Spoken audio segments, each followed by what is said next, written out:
Video like जरूर कर लीजिए और ऐसे वीडियो लगातार फ्री में पाने के लिए चैनल को तुरंत सब्सक्राइब कर लीजिए और बेल आइकन को जरूर टैप कर लीजिए ताकि आगे भी सारे वीडियो आपको मिलते रहे। यूट्यूब में फॉलो करते हैं तो प्लीज ये वाला फ्री टेलीग्राम चैनल जरूर ज्वाइन कर लीजिएगा। सारे नोटिफिकेशन सारे अपडेट यहीं पे आते हैं, ध्यान रखिए। दोस्तों, स्वागत है आपका स्टडी फॉर सिविल सर्विसेज में। उत्तर प्रदेश सरकार की योजनाओं से संबंधित ये वीडियो आपके सामने प्रस्तुत है और अगस्त 2024 तक का पूरा अपडेटेड यहाँ संस्करण आपको दिया जा रहा है। चाहे प्रदेश सरकार की कोई भी परीक्षा हो, कोई भी प्रादेशिक संस्था जो कि परीक्षा आयोजित करवा रही हो, जिसमें कि आपका उत्तर प्रदेश लोक सेवा आयोग है या UPSSC है, तो कोई भी एग्ज़ाम आप देने जा रहे हैं, ये समान रूप से उपयोगी है। इसलिए इसे देखकर अवश्य ही जाइएगा और कुछ भी इसमें स्किप मत करिएगा। एक भी सेकंड इसमें स्किप करेंगे तो आपको घाटा ही लगने वाला है, इससे कुछ फ़ायदा नहीं होगा। और बहुत लंबा और बहुत भारी वीडियो नहीं है, आप आराम से इसको देखकर एक बार रिवाइज कर सकते हैं, ठीक है। तो इसमें थोड़ा सा आप अपना समय इन्वेस्ट करेंगे और बदले में आपको ढेर सारा फ़ायदा होने वाला है। तो जानकारियों को इकट्ठा करने में पीछे नहीं रहना चाहिए। शुरू करते हैं। अभी एकदम लेटेस्ट से शुरू करके थोड़ा पीछे जाएंगे और आपको अत्यंत सुविधाजनक तरीके से ये प्रस्तुत किया जा रहा है। मतलब यहाँ टेबुलर फॉर्म में दिया गया है ताकि आपको सूचनाएं इकट्ठा करने में कोई दिक्कत ना हो। हम चाहते तो यहाँ वन लाइनर आपको दे देते या पैराग्राफ के रूप में, जैसे ऑपरेशन भेड़िया है, अभी भेड़िए काफ़ी चर्चा में है, तो ऑपरेशन भेड़िया है भाई, हेडिंग डालकर हम उसमें एक पैराग्राफ आपको लिख कर दे देते, हमारा भी काम आसान हो जाता। हम क्यों यहाँ टेबल बना रहे हैं? लेकिन ऐसा हमने इसलिए किया ताकि आपको याद करने में और दिमाग में उसे स्टोर करके रखने में सहूलियत हो। याद आप तत्कालिक तौर पे कर लें, बाद में आपका दिमाग उसको रिकॉल ना कर पाए, फिर क्या होगा? कोई फ़ायदा नहीं। परीक्षा में याद नहीं आया तो आपने जितनी मेहनत की है किस काम की? तो ये उसी पर्पज़ से डिज़ाइन किया गया है। ऐसा आपको परोसा गया है कि दिमाग में आपको इसे स्टोर करने में और वहाँ रिकॉल करने में दिक्कत नहीं होगी। तो शुरू करते हैं। टेबल को ध्यान से देख लीजिए। इसमें किसी भी डाटा को देखने से पहले पहला जो कॉलम है उसमें योजना, समिति या अभियान जो कुछ भी है उसका नाम दिया हुआ है। उसके बाद उसकी शुरुआत कब हुई थी, उसे मंजूरी कब मिली थी, वो सारी चीज़ें हैं। और हर योजना का, हर कार्यक्रम का अपना एक उद्देश्य होता है। कोई भी कार्यक्रम बिना उद्देश्य तो होगा नहीं, तो वो पर्पस दिया हुआ है। ऐसे ही करके ये टेबल है। आइए शुरू करते हैं। तो ऑपरेशन भेड़िया, और चूंकि बात भेड़िए यानी किसी वन्य जीव की हो रही है, तो निश्चित तौर पर उत्तर प्रदेश का प्रादेशिक जो वन विभाग है उसके द्वारा ये प्रोग्राम चलाया जाएगा। तो ये इसमें प्रायोजक, ठीक है। और अगस्त 2024 में बहराइच जिले में जो मेहसी तहसील है वहाँ पर इस ऑपरेशन को लॉन्च किया गया था, इस ऑपरेशन को चलाया गया था। उद्देश्य क्या है? तो हाल में जो भेड़ियों के हमले हुए हैं, इंसानों पर हमले हुए हैं, नरभक्षी कहा गया है उन्हें। हालांकि हर जीव के नरभक्षी बनने के पीछे कुछ बड़ी वजहें होती और वजहें आमतौर पे कहीं ना कहीं जाकर इंसानों से जुड़ती हैं। खैर, तो जिम्मेदार भेड़ियों के झुंड को पकड़ना और बेअसर करना इसका उद्देश्य है, ठीक है। इसके बाद अगली पॉलिसी है, यह है उत्तर प्रदेश की नई सोशल मीडिया पॉलिसी। अब इसमें क्या खास है? तो अगस्त 2024 में उत्तर प्रदेश के मंत्रिमंडल ने एक नई सोशल मीडिया पॉलिसी को मंजूरी दी है। ये मंत्रिमंडल के द्वारा मंजूरी इसे प्राप्त हुई। उद्देश्य क्या है? तो सोशल मीडिया नीति का उद्देश्य बनता है कि फेसबुक, एक्स मतलब पुराना वाला ट्विटर, और इंस्टाग्राम, यूट्यूब, इस तरह के जितने भी सोशल मीडिया प्लेटफॉर्म हैं उन पर सामग्रियों को रेगुलेट किया जाए, उनका विनियमन किया जाए। जैसे वो आप पढ़ते हैं ना, ईस्ट इंडिया कंपनी में भ्रष्टाचार व्याप्त हो गया था तो उसको रेगुलेट करने के लिए रेगुलेटिंग एक्ट आता है, वहाँ से सब कुछ सीधा हो जाता है। तो यहाँ भी जो कार्यक्रम सोशल मीडिया पर चल रहे हैं उनको सुनियोजित करने का उद्देश्य है। बाकी आप देखें कि इस पॉलिसी के हिसाब से सोशल मीडिया इन्फ्लुएंसर अपने प्लेटफॉर्म पे सरकार की योजनाएं और पहलों को साझा करके प्रति माह 8 लाख तक की आय भी अर्जित कर सकते हैं। तो ये एक मुनाफे वाली बात है, ठीक है। तो इसमें सारी चीज़ें आप देख रहे हैं जो खास थी। इसके बाद अगला यहाँ देखें, मित्र वन या मैत्री वन, ये जो पर्यावरण की पहल है। अब इसमें हमारे मुख्यमंत्री जी के नेतृत्व वाली जो यूपी गवर्नमेंट है, इसने वृक्षारोपण जन अभियान 2024 के तहत ये एक पहल शुरू की है जिसका नाम आपने देखा। और 20 जुलाई 2024 को पौधारोपण अभियान शुरू हुआ था। पौधे ढेर सारे रोपे गए और हर साल कोई ना कोई अभियान, कोई ना कोई स्कीम लॉन्च करके ये पुण्य का काम किया जाता है। लेकिन उसके बाद सबसे बड़ी समस्या ये होती है कि उन पौधों को जिन्हें रोपा गया है उन्हें जीवित कैसे रखा जाए, क्योंकि रख रखाव में किसी की दिलचस्पी नहीं होती है, बस रोप कर फोटो खिंचवा लेते हैं, ठीक है। तो काश जितने रोपे जाते हैं उसका अगर 50% भी सर्वाइव कर पाते तो दुनिया या देश कम से कम हरा भरा हो जाता। तो इस महत्वाकांक्षी परियोजना का उद्देश्य नेपाल के साथ लगी अपनी अंतर्राष्ट्रीय सीमा सहित उत्तर प्रदेश की सीमाओं पर हरियाली बढ़ाना है, क्योंकि प्रदेश में पेड़ों की निहायत ही कमी है। आबादी का घनत्व आप देख ही रहे हैं, आबादी का दबाव देख रहे हैं, संसाधन हमारे पास प्राकृतिक जो है वो सिमटते जा रहे हैं। ऐसे में वृक्षों का होना नितांत आवश्यक है। तो कम से कम सीमावर्ती जो क्षेत्र है, अब ये नेपाल का बॉर्डर क्यों? क्योंकि उधर जो है वो आप देखें तराई क्षेत्र है, और तराई क्षेत्र है तो वहाँ पेड़ों को उगाना भी सरल होगा। और भी कई वजह हैं, सिर्फ इतना ही बड़ा कारण नहीं है। तो इसमें अन्य तथ्य भी हैं, जैसे कि उत्तर प्रदेश सरकार कार्बन क्रेडिट के माध्यम किसानों की आमदनी को बढ़ाने का काम करेगी, और इसके लिए उन्हें 20 जुलाई को वृक्षारोपण अभियान में शामिल होने के लिए प्रोत्साहित किया जाएगा, जिसमें कि करीब 35.5 करोड़ वृक्ष रोपे जाएंगे। 35.5 करोड़ कोई ऐसी वैसी संख्या नहीं होती है, बहुत ज़्यादा तादाद। अब इतने सारे वृक्ष रोपे जाएंगे, कल्पना करिए कि ये सारे जीवित रह जाएं, जो कि असंभव है। तो निश्चित तौर पर हरियाली जो है वो खोजनी नहीं पड़ेगी, अपने आप दिखाई देगी, दूर से ही दिखाई देगी, लेकिन ये संभव नहीं हो सकता। फिलहाल ये कोशिश की गई। इसके बाद देखें आगे आप, माता टीला, जामनी और अर्जुन सागर बांधों पर तैरने वाली सोलर परियोजना। अब ये जो सोलर परियोजना है ये तैरेगी। तो आइए देखें ये तैरती हुई योजना कहाँ पर है।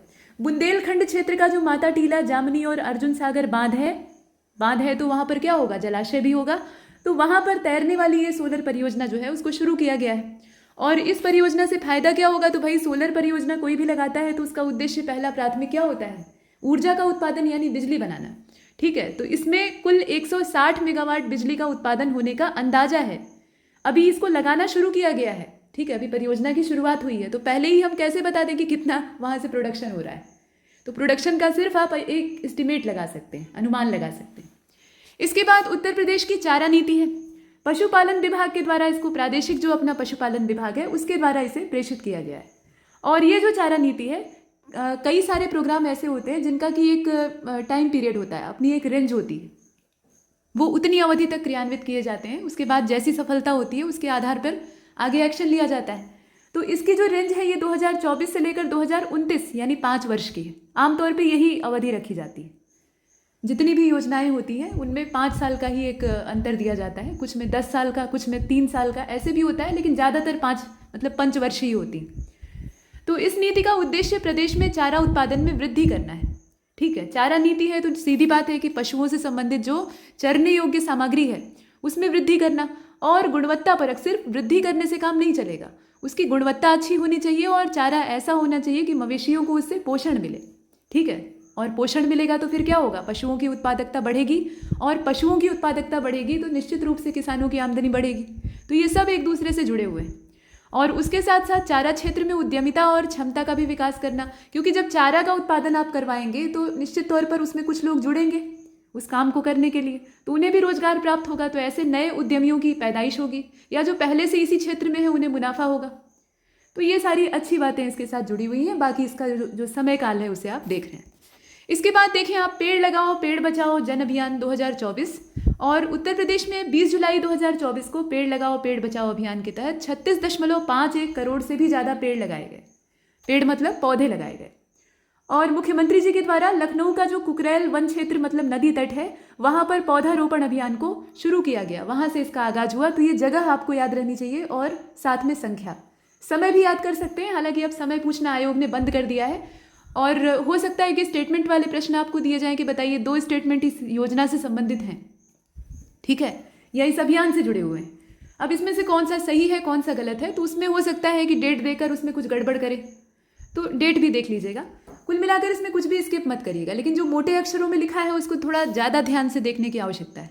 फिलहाल इसमें खास बात क्या है, तो वही नेपाल के बॉर्डर वाले महाराजगंज मतलब सोनौली, लखीमपुर खीरी, श्रावस्ती, बहराइच, पीलीभीत, ये जितने भी कई सारे जनपद आपने देखे, इनकी सीमाओं पर मित्र वन स्थापित किए गए, जैसा कि पीछे आपने अभी डाटा देखा है। और उत्तर प्रदेश से सटे हुए जो सीमावर्ती राज्य हैं, जैसे कि बिहार राज्य है, उत्तराखंड है, जिनके साथ हमारी सीमाएं लगती हैं, केंद्र शासित प्रदेश है दिल्ली, छत्तीसगढ़ है, मध्य प्रदेश है, राजस्थान है, मतलब सभी राज्य जो आसपास के हमारे हैं, उनके आसपास भी मित्रवन स्थापित करना, जैसा कि हमने पीछे देखा था ना, मित्रवन सीमावर्ती क्षेत्र में स्थापित किए जाएंगे। मतलब चारों ओर से जो हमारा बॉर्डर है वहाँ पर, तो बॉर्डर से कौन लगा हुआ है? हमारे पड़ोसी, यानी पड़ोसी राज्य, तो उनके आसपास ये मित्रवन स्थापित किए जाएंगे। उसके साथ साथ उतना ही नहीं, वो तो एक सीमित क्षेत्र था, उसके साथ ही शक्तिवन और युवा वन जैसी जो अतिरिक्त पहलें हैं उनको भी शुरू किया गया है। इन दोनों शब्दों को भी याद रखिएगा, ठीक है। सर्वाधिक पौधारोपण सोनभद्र जिले में हुआ, क्योंकि निर्वनीकरण भी यहाँ बहुत तेजी से हो रहा है। वृक्षों की तादाद अच्छी है, वन्य क्षेत्र ठीक ठाक है, तो वहाँ निर्वनीकरण भी बहुत बुरी हालत में, मतलब बहुत बुरे तरीके से हो रहा है।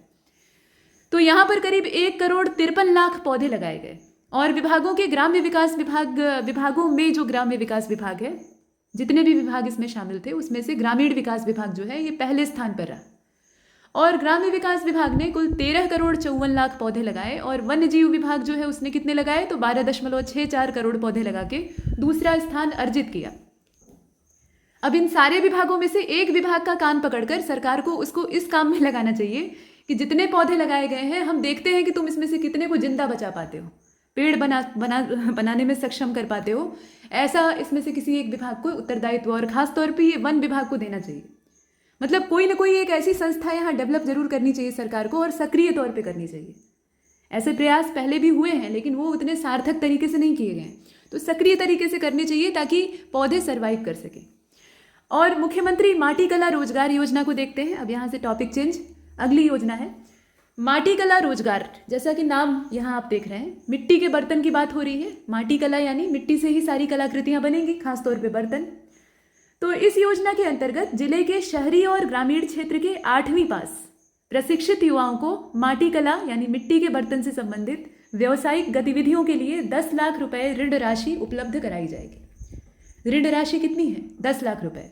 और मुख्यमंत्री माटी कला रोजगार योजना के माध्यम से राज्य के माटी कला का कार्य करने वाले सदस्यों को, ठीक है, इसमें जितने लोग शामिल होंगे वो सदस्य, उनको 5 लाख रुपए तक का ऋण बिना किसी ब्याज के दिया जाएगा। कर्जा तो चुकाना ही पड़ेगा लेकिन उसमें ब्याज माफ, ये एक अच्छी बात।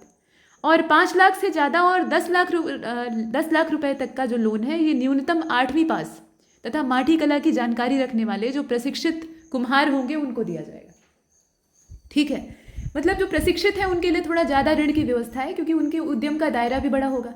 और जो अप्रशिक्षित हैं लेकिन इसमें जुड़े हुए हैं तो उनके लिए फिर 5 लाख रुपए तक के ऋण की व्यवस्था है, लेकिन ब्याज मुक्त है, ये अच्छी बात। तो ये कुछ हमने देखा। इसके बाद अगली योजना है अपनी एक परिवार एक पहचान योजना। और जून 2024 में उत्तर प्रदेश के मुख्यमंत्री योगी जी ने राज्य में प्रत्येक परिवार को, ठीक है, ये राज्य के प्रत्येक परिवार के लिए है, परिवार पहचान पत्र। इसको बहुत अच्छे से याद रखिएगा। एक परिवार एक पहचान योजना है और उससे नाम किस चीज़ का जुड़ा हुआ है? परिवार पहचान पत्र का। तो प्रत्येक परिवार के लिए इसको जारी करने की प्रक्रिया की समीक्षा उन्होंने की और इस पर त्वरित क्रियान्वयन का निर्देश दिया। ठीक है, मतलब इसे तुरंत ही एक्टिव किया जाए, क्रियान्वित किया जाए। अब इस योजना में होगा क्या? ये परिवार पहचान पत्र बनाया जाएगा तो इसमें क्या करना है?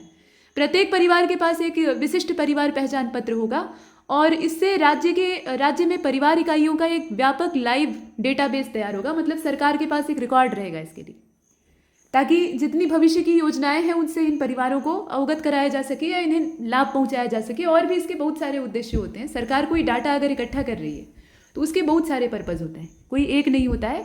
और इसमें योजना में उन पर्पज़ में आपको घुसने की भी आवश्यकता नहीं है, इतनी जानकारी बहुत है। ठीक है, क्योंकि 4 विकल्प में से एक चुनना है आपको, तो उसके लिए इतना पर्याप्त है और समय भी इतना आपके पास अब नहीं है कि आप बहुत विस्तार से इसे पढ़ें। तो महादेवी वर्मा श्रमिक पुस्तक क्रय धन योजना, ठीक है, महादेवी वर्मा श्रमिक पुस्तक क्रय धन योजना, ये है योजना का नाम। अच्छा खासा लंबा नाम है। अब उद्देश्य भी देखेंगे, लेकिन उद्देश्य यहाँ पर देखिए। उत्तर प्रदेश सरकार के द्वारा वर्ष 2022 में शुरू की गई महादेवी वर्मा श्रमिक पुस्तक क्रय धन योजना, इसका उद्देश्य था स्नातकोत्तर स्तर की पढ़ाई कर रही लड़कियों को ये आप देख रहे हैं कि निर्माण श्रमिकों की बेटियां होंगी, तो इनको एक मुश्त अनुदान दिया जाए।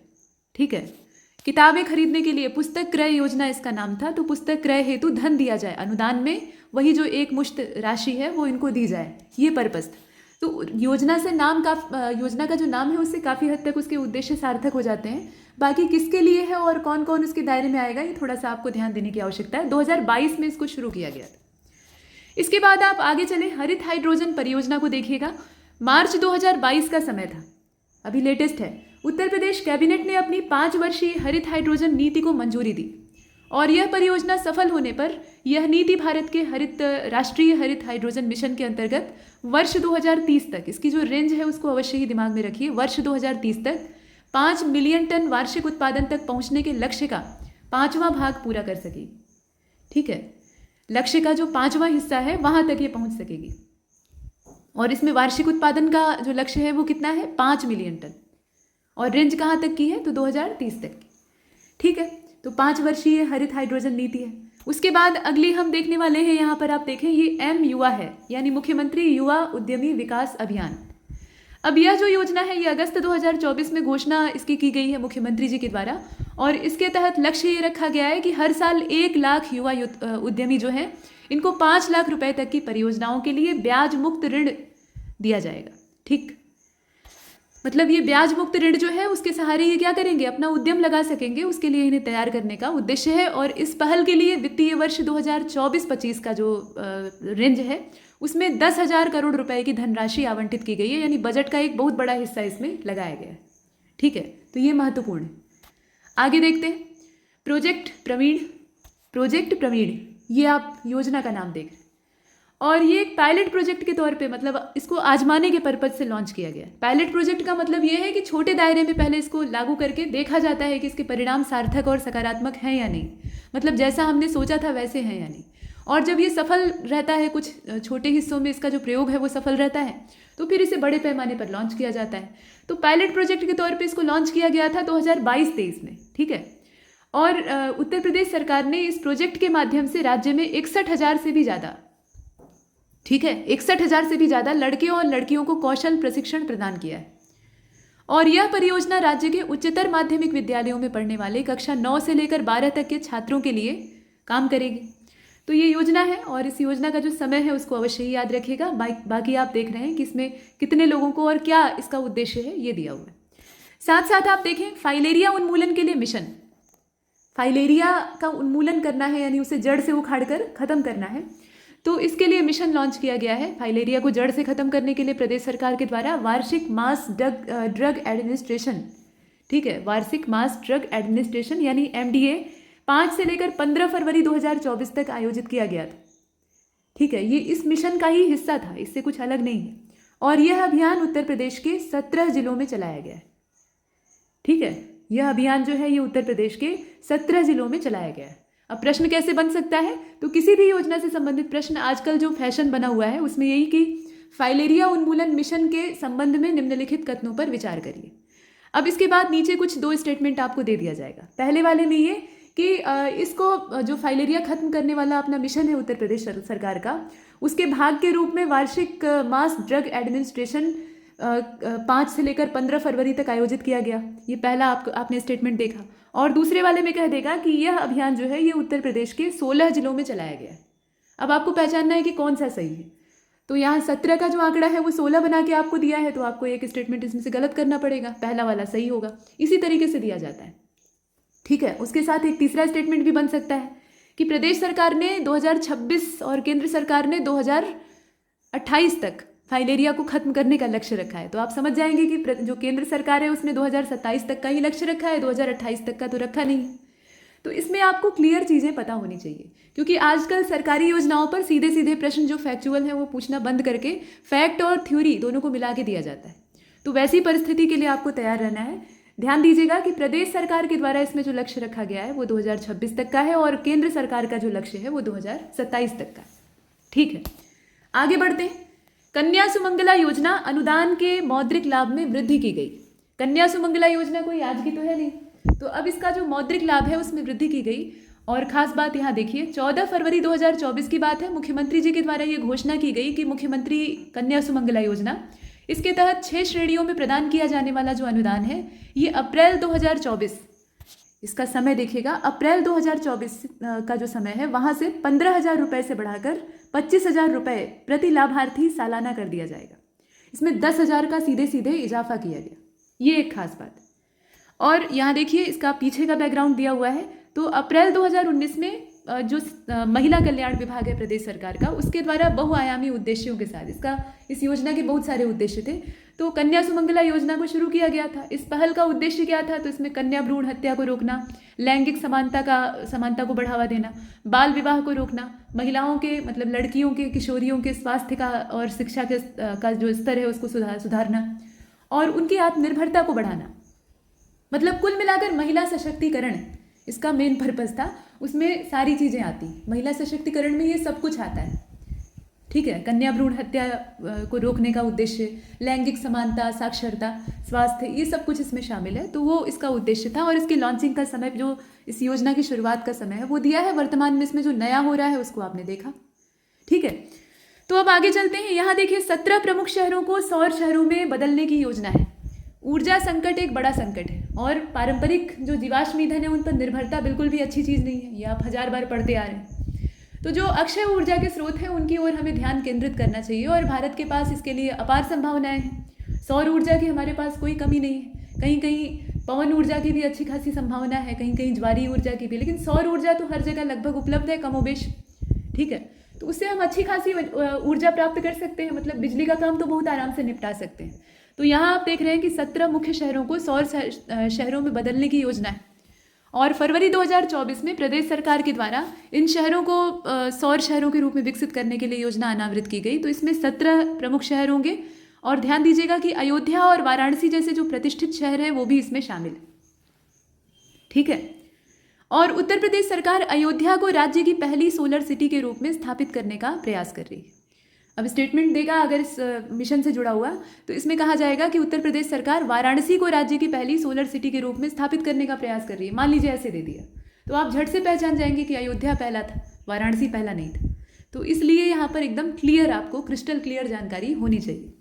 ठीक है, इसको आपने देखा। इसके बाद देखें मुख्यमंत्री सड़क सुधार योजना, सड़क को ही सुधारने की आवश्यकता है।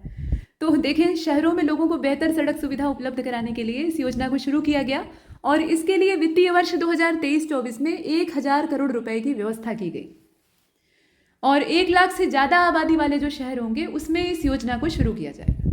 सड़कों के नेटवर्क को और बेहतर बनाना, इसका उद्देश्य जड़ से उखाड़कर कोई नई सड़क बनाने का नहीं है। इसका उद्देश्य है जो नई सड़कें बनी हुई हैं या जो सड़कें हैं उनको इस हिसाब से मेंटेन रखा जाए ताकि लोगों को उससे सहूलियत हो। ठीक है, तो ये सब हमने देखा। इसके बाद देखिए आगे यहाँ पर निषाद राज बोर्ड सब्सिडी योजना को, ये 29 मार्च 2023 की है। प्रदेश सरकार की कैबिनेट ने इसको क्रियान्वित करने के लिए दिशा निर्देश जारी किया है और इसकी ध्यान दीजिएगा कि जो संचालन अवधि है वो 5 वर्ष की। 5 वर्ष मतलब बजट सत्र आपका देख रहे हैं 2022-23 का, वहाँ से 26-27 तक। ठीक है, ये रेंज अवश्य ही याद रखिएगा। बाकी इसमें खास बात यह है कि मत्स्य पालन और मत्स्य आखेट मतलब शिकार, तो मछली के शिकार और मछली पकड़ने पर निर्भर जो निर्धन मछुआरे हैं जिनके पास आजीविका का यही एकमात्र साधन है, तो उनको जल क्षेत्रों में शिकार माही और मत्स्य प्रबंधन हेतु आर्थिक रूप से मजबूत और स्वावलंबी बनाने के उद्देश्य से इस योजना को चलाया गया है। ठीक है, और अवैध शिकार को रोकना भी इसका पर्पज है, ये भी एक इसके पीछे चीज़ छिपी हुई है। तो ये कुछ हमने देखा। इसके बाद देख रहे हैं यहाँ पर कबाड़ नीति को। कबाड़ नीति की शुरुआत आप पढ़ ही चुके हैं पहले से ही। 1 अप्रैल 2023 पुराने वाहनों को स्क्रैप में भेजने की तैयारी। और कितने पुराने वाहन, तो 15 साल से ज़्यादा, 15 साल से ज़्यादा पुराने हैं तो वो अब पर्यावरण के लिए और ट्रैफिक के लिए संकट बनते जा रहे हैं। और दूसरी बात यह है कि दुर्घटनाओं का भी सबब बनते जा रहे हैं। तो ये 15 साल से पुराने जितने हैं उनको स्क्रैप में भेजने की तैयारी। इसके बाद देखें आप टाउनशिप नीति 2023, इसको मुख्यमंत्री जी के समक्ष प्रस्तावित किया गया था, मतलब ये 2023 में प्रस्तावित थी। बाकी आप देखें इसका जो समय है वो भी वही दिया हुआ है। उद्देश्य क्या है, खास बात 2 लाख से कम आबादी वाले शहरों में न्यूनतम 12.5 एकड़ यानी 12.5 एकड़ और बड़े शहरों में 25 एकड़ में नई कॉलोनियां बसाई जाएंगी। ये जो आपको डाटा है ना याद रखना है, 2 लाख से कम आबादी वाले शहरों में इतना और जो बड़े हैं उसमें इतना। ठीक, तो ये कुछ आपने देखा। उसके बाद देखें उत्तर प्रदेश की पहली खेल नीति 2023, 10 मार्च 2023 को इसको मंजूरी मिली। ठीक है, 10 मार्च 2023 को इसको मंजूरी मिलती है और इस खेल नीति में ई स्पोर्ट्स को भी शामिल किया गया है।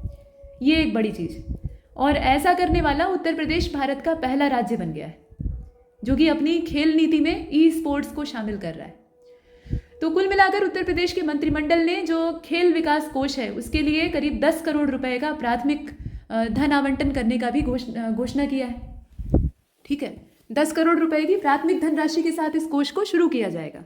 बाद में जैसी आवश्यकता होगी उसके हिसाब से धन का आवंटन किया जाएगा। तात्कालिक तौर पे इतना है। अब आगे चलते हैं। यहाँ देखिए अटल बिहारी वाजपेयी पावरलूम विद्युत फ्लैट रेट योजना। उत्तर प्रदेश के मुख्यमंत्री योगी जी के द्वारा, मतलब योगी जी की अध्यक्षता में 5 अप्रैल 2023 को हुई कैबिनेट की बैठक जो होती है उसमें राज्य की अटल बिहारी वाजपेयी पावरलूम विद्युत फ्लैट रेट योजना को मंजूरी दी गई। इसमें तारीख आप देख रहे हैं, बाकी नाम तो यहाँ दिया ही है। इसमें खास बात क्या है, तो इस योजना के तहत सरकार ने प्रदेश के पावरलूम बुनकरों को बड़ी राहत देते हुए बिजली बिल पर फ्लैट रेट की सुविधा देने की बात कही है। यही इस योजना का उद्देश्य। और योजना का लाभ 1 अप्रैल 2023 से दिया जा रहा है लगातार। तो ये एक बात है, पहले हैंडलूम होता था, बाद में वो मशीन के सहारे बुना जाने लगा तो पावर लूम में बदल गया। तो ये जो बुनकर है इनको इस योजना से बड़ी राहत मिलेगी, ऐसा मानना है। इसके बाद आप देखें शहरी विस्तारीकरण नए शहर प्रोत्साहन योजना, 5 अप्रैल 2023 की तारीख, अनुमोदन प्रदान किया जाता है इस योजना को। और यह योजना वित्तीय वर्ष 2022-23 से अगले आदेशों तक, जब तक ऑर्डर होता है तब तक, या फिर मतलब आदेश हुआ तो आगे भी चलेगी या पहले भी समाप्त हो सकती है, अदरवाइज 5 साल तक, ठीक है, 5 साल तक लागू रहेगी। अगर उससे पहले ही आदेश आ जाता है बंद करने का तो भाई बंद हो सकती है, जिसने शुरू किया है वो बंद भी कर सकता है, उसमें कोई नई बात तो है नहीं, या उससे आगे भी इसको बढ़ाया जा सकता है। लेकिन मोटे तौर पे 5 साल की अवधि, जो पहले इसमें से कंप्लीट हो जाए, आदेश पहले आ जाए तो पहले, और नहीं तो 5 साल पूरा हो जाए तो 5 साल की अवधि तक चलेगी। और इस योजना में आवेदन के लिए उत्तर प्रदेश आवास विकास परिषद, विकास प्राधिकरण तथा विशेष क्षेत्र प्राधिकरण जो है वो पात्र होंगे। ठीक है, कौन कौन पात्र होगा, किसकी किसकी पात्रता है उसको आपने देखा, कब तक चलेगी वो देख लिया। अब इस योजना में होगा क्या, तो इस योजना के तहत विकसित किए जाने वाली जो टाउनशिप है, ठीक है, टाउनशिप विकसित की जाएगी जैसा कि इसमें नाम दिया हुआ है, उसका न्यूनतम क्षेत्रफल कम से कम 12.5 एकड़ का होगा, इससे ज़्यादा ही होगा, इससे कम नहीं हो सकता है।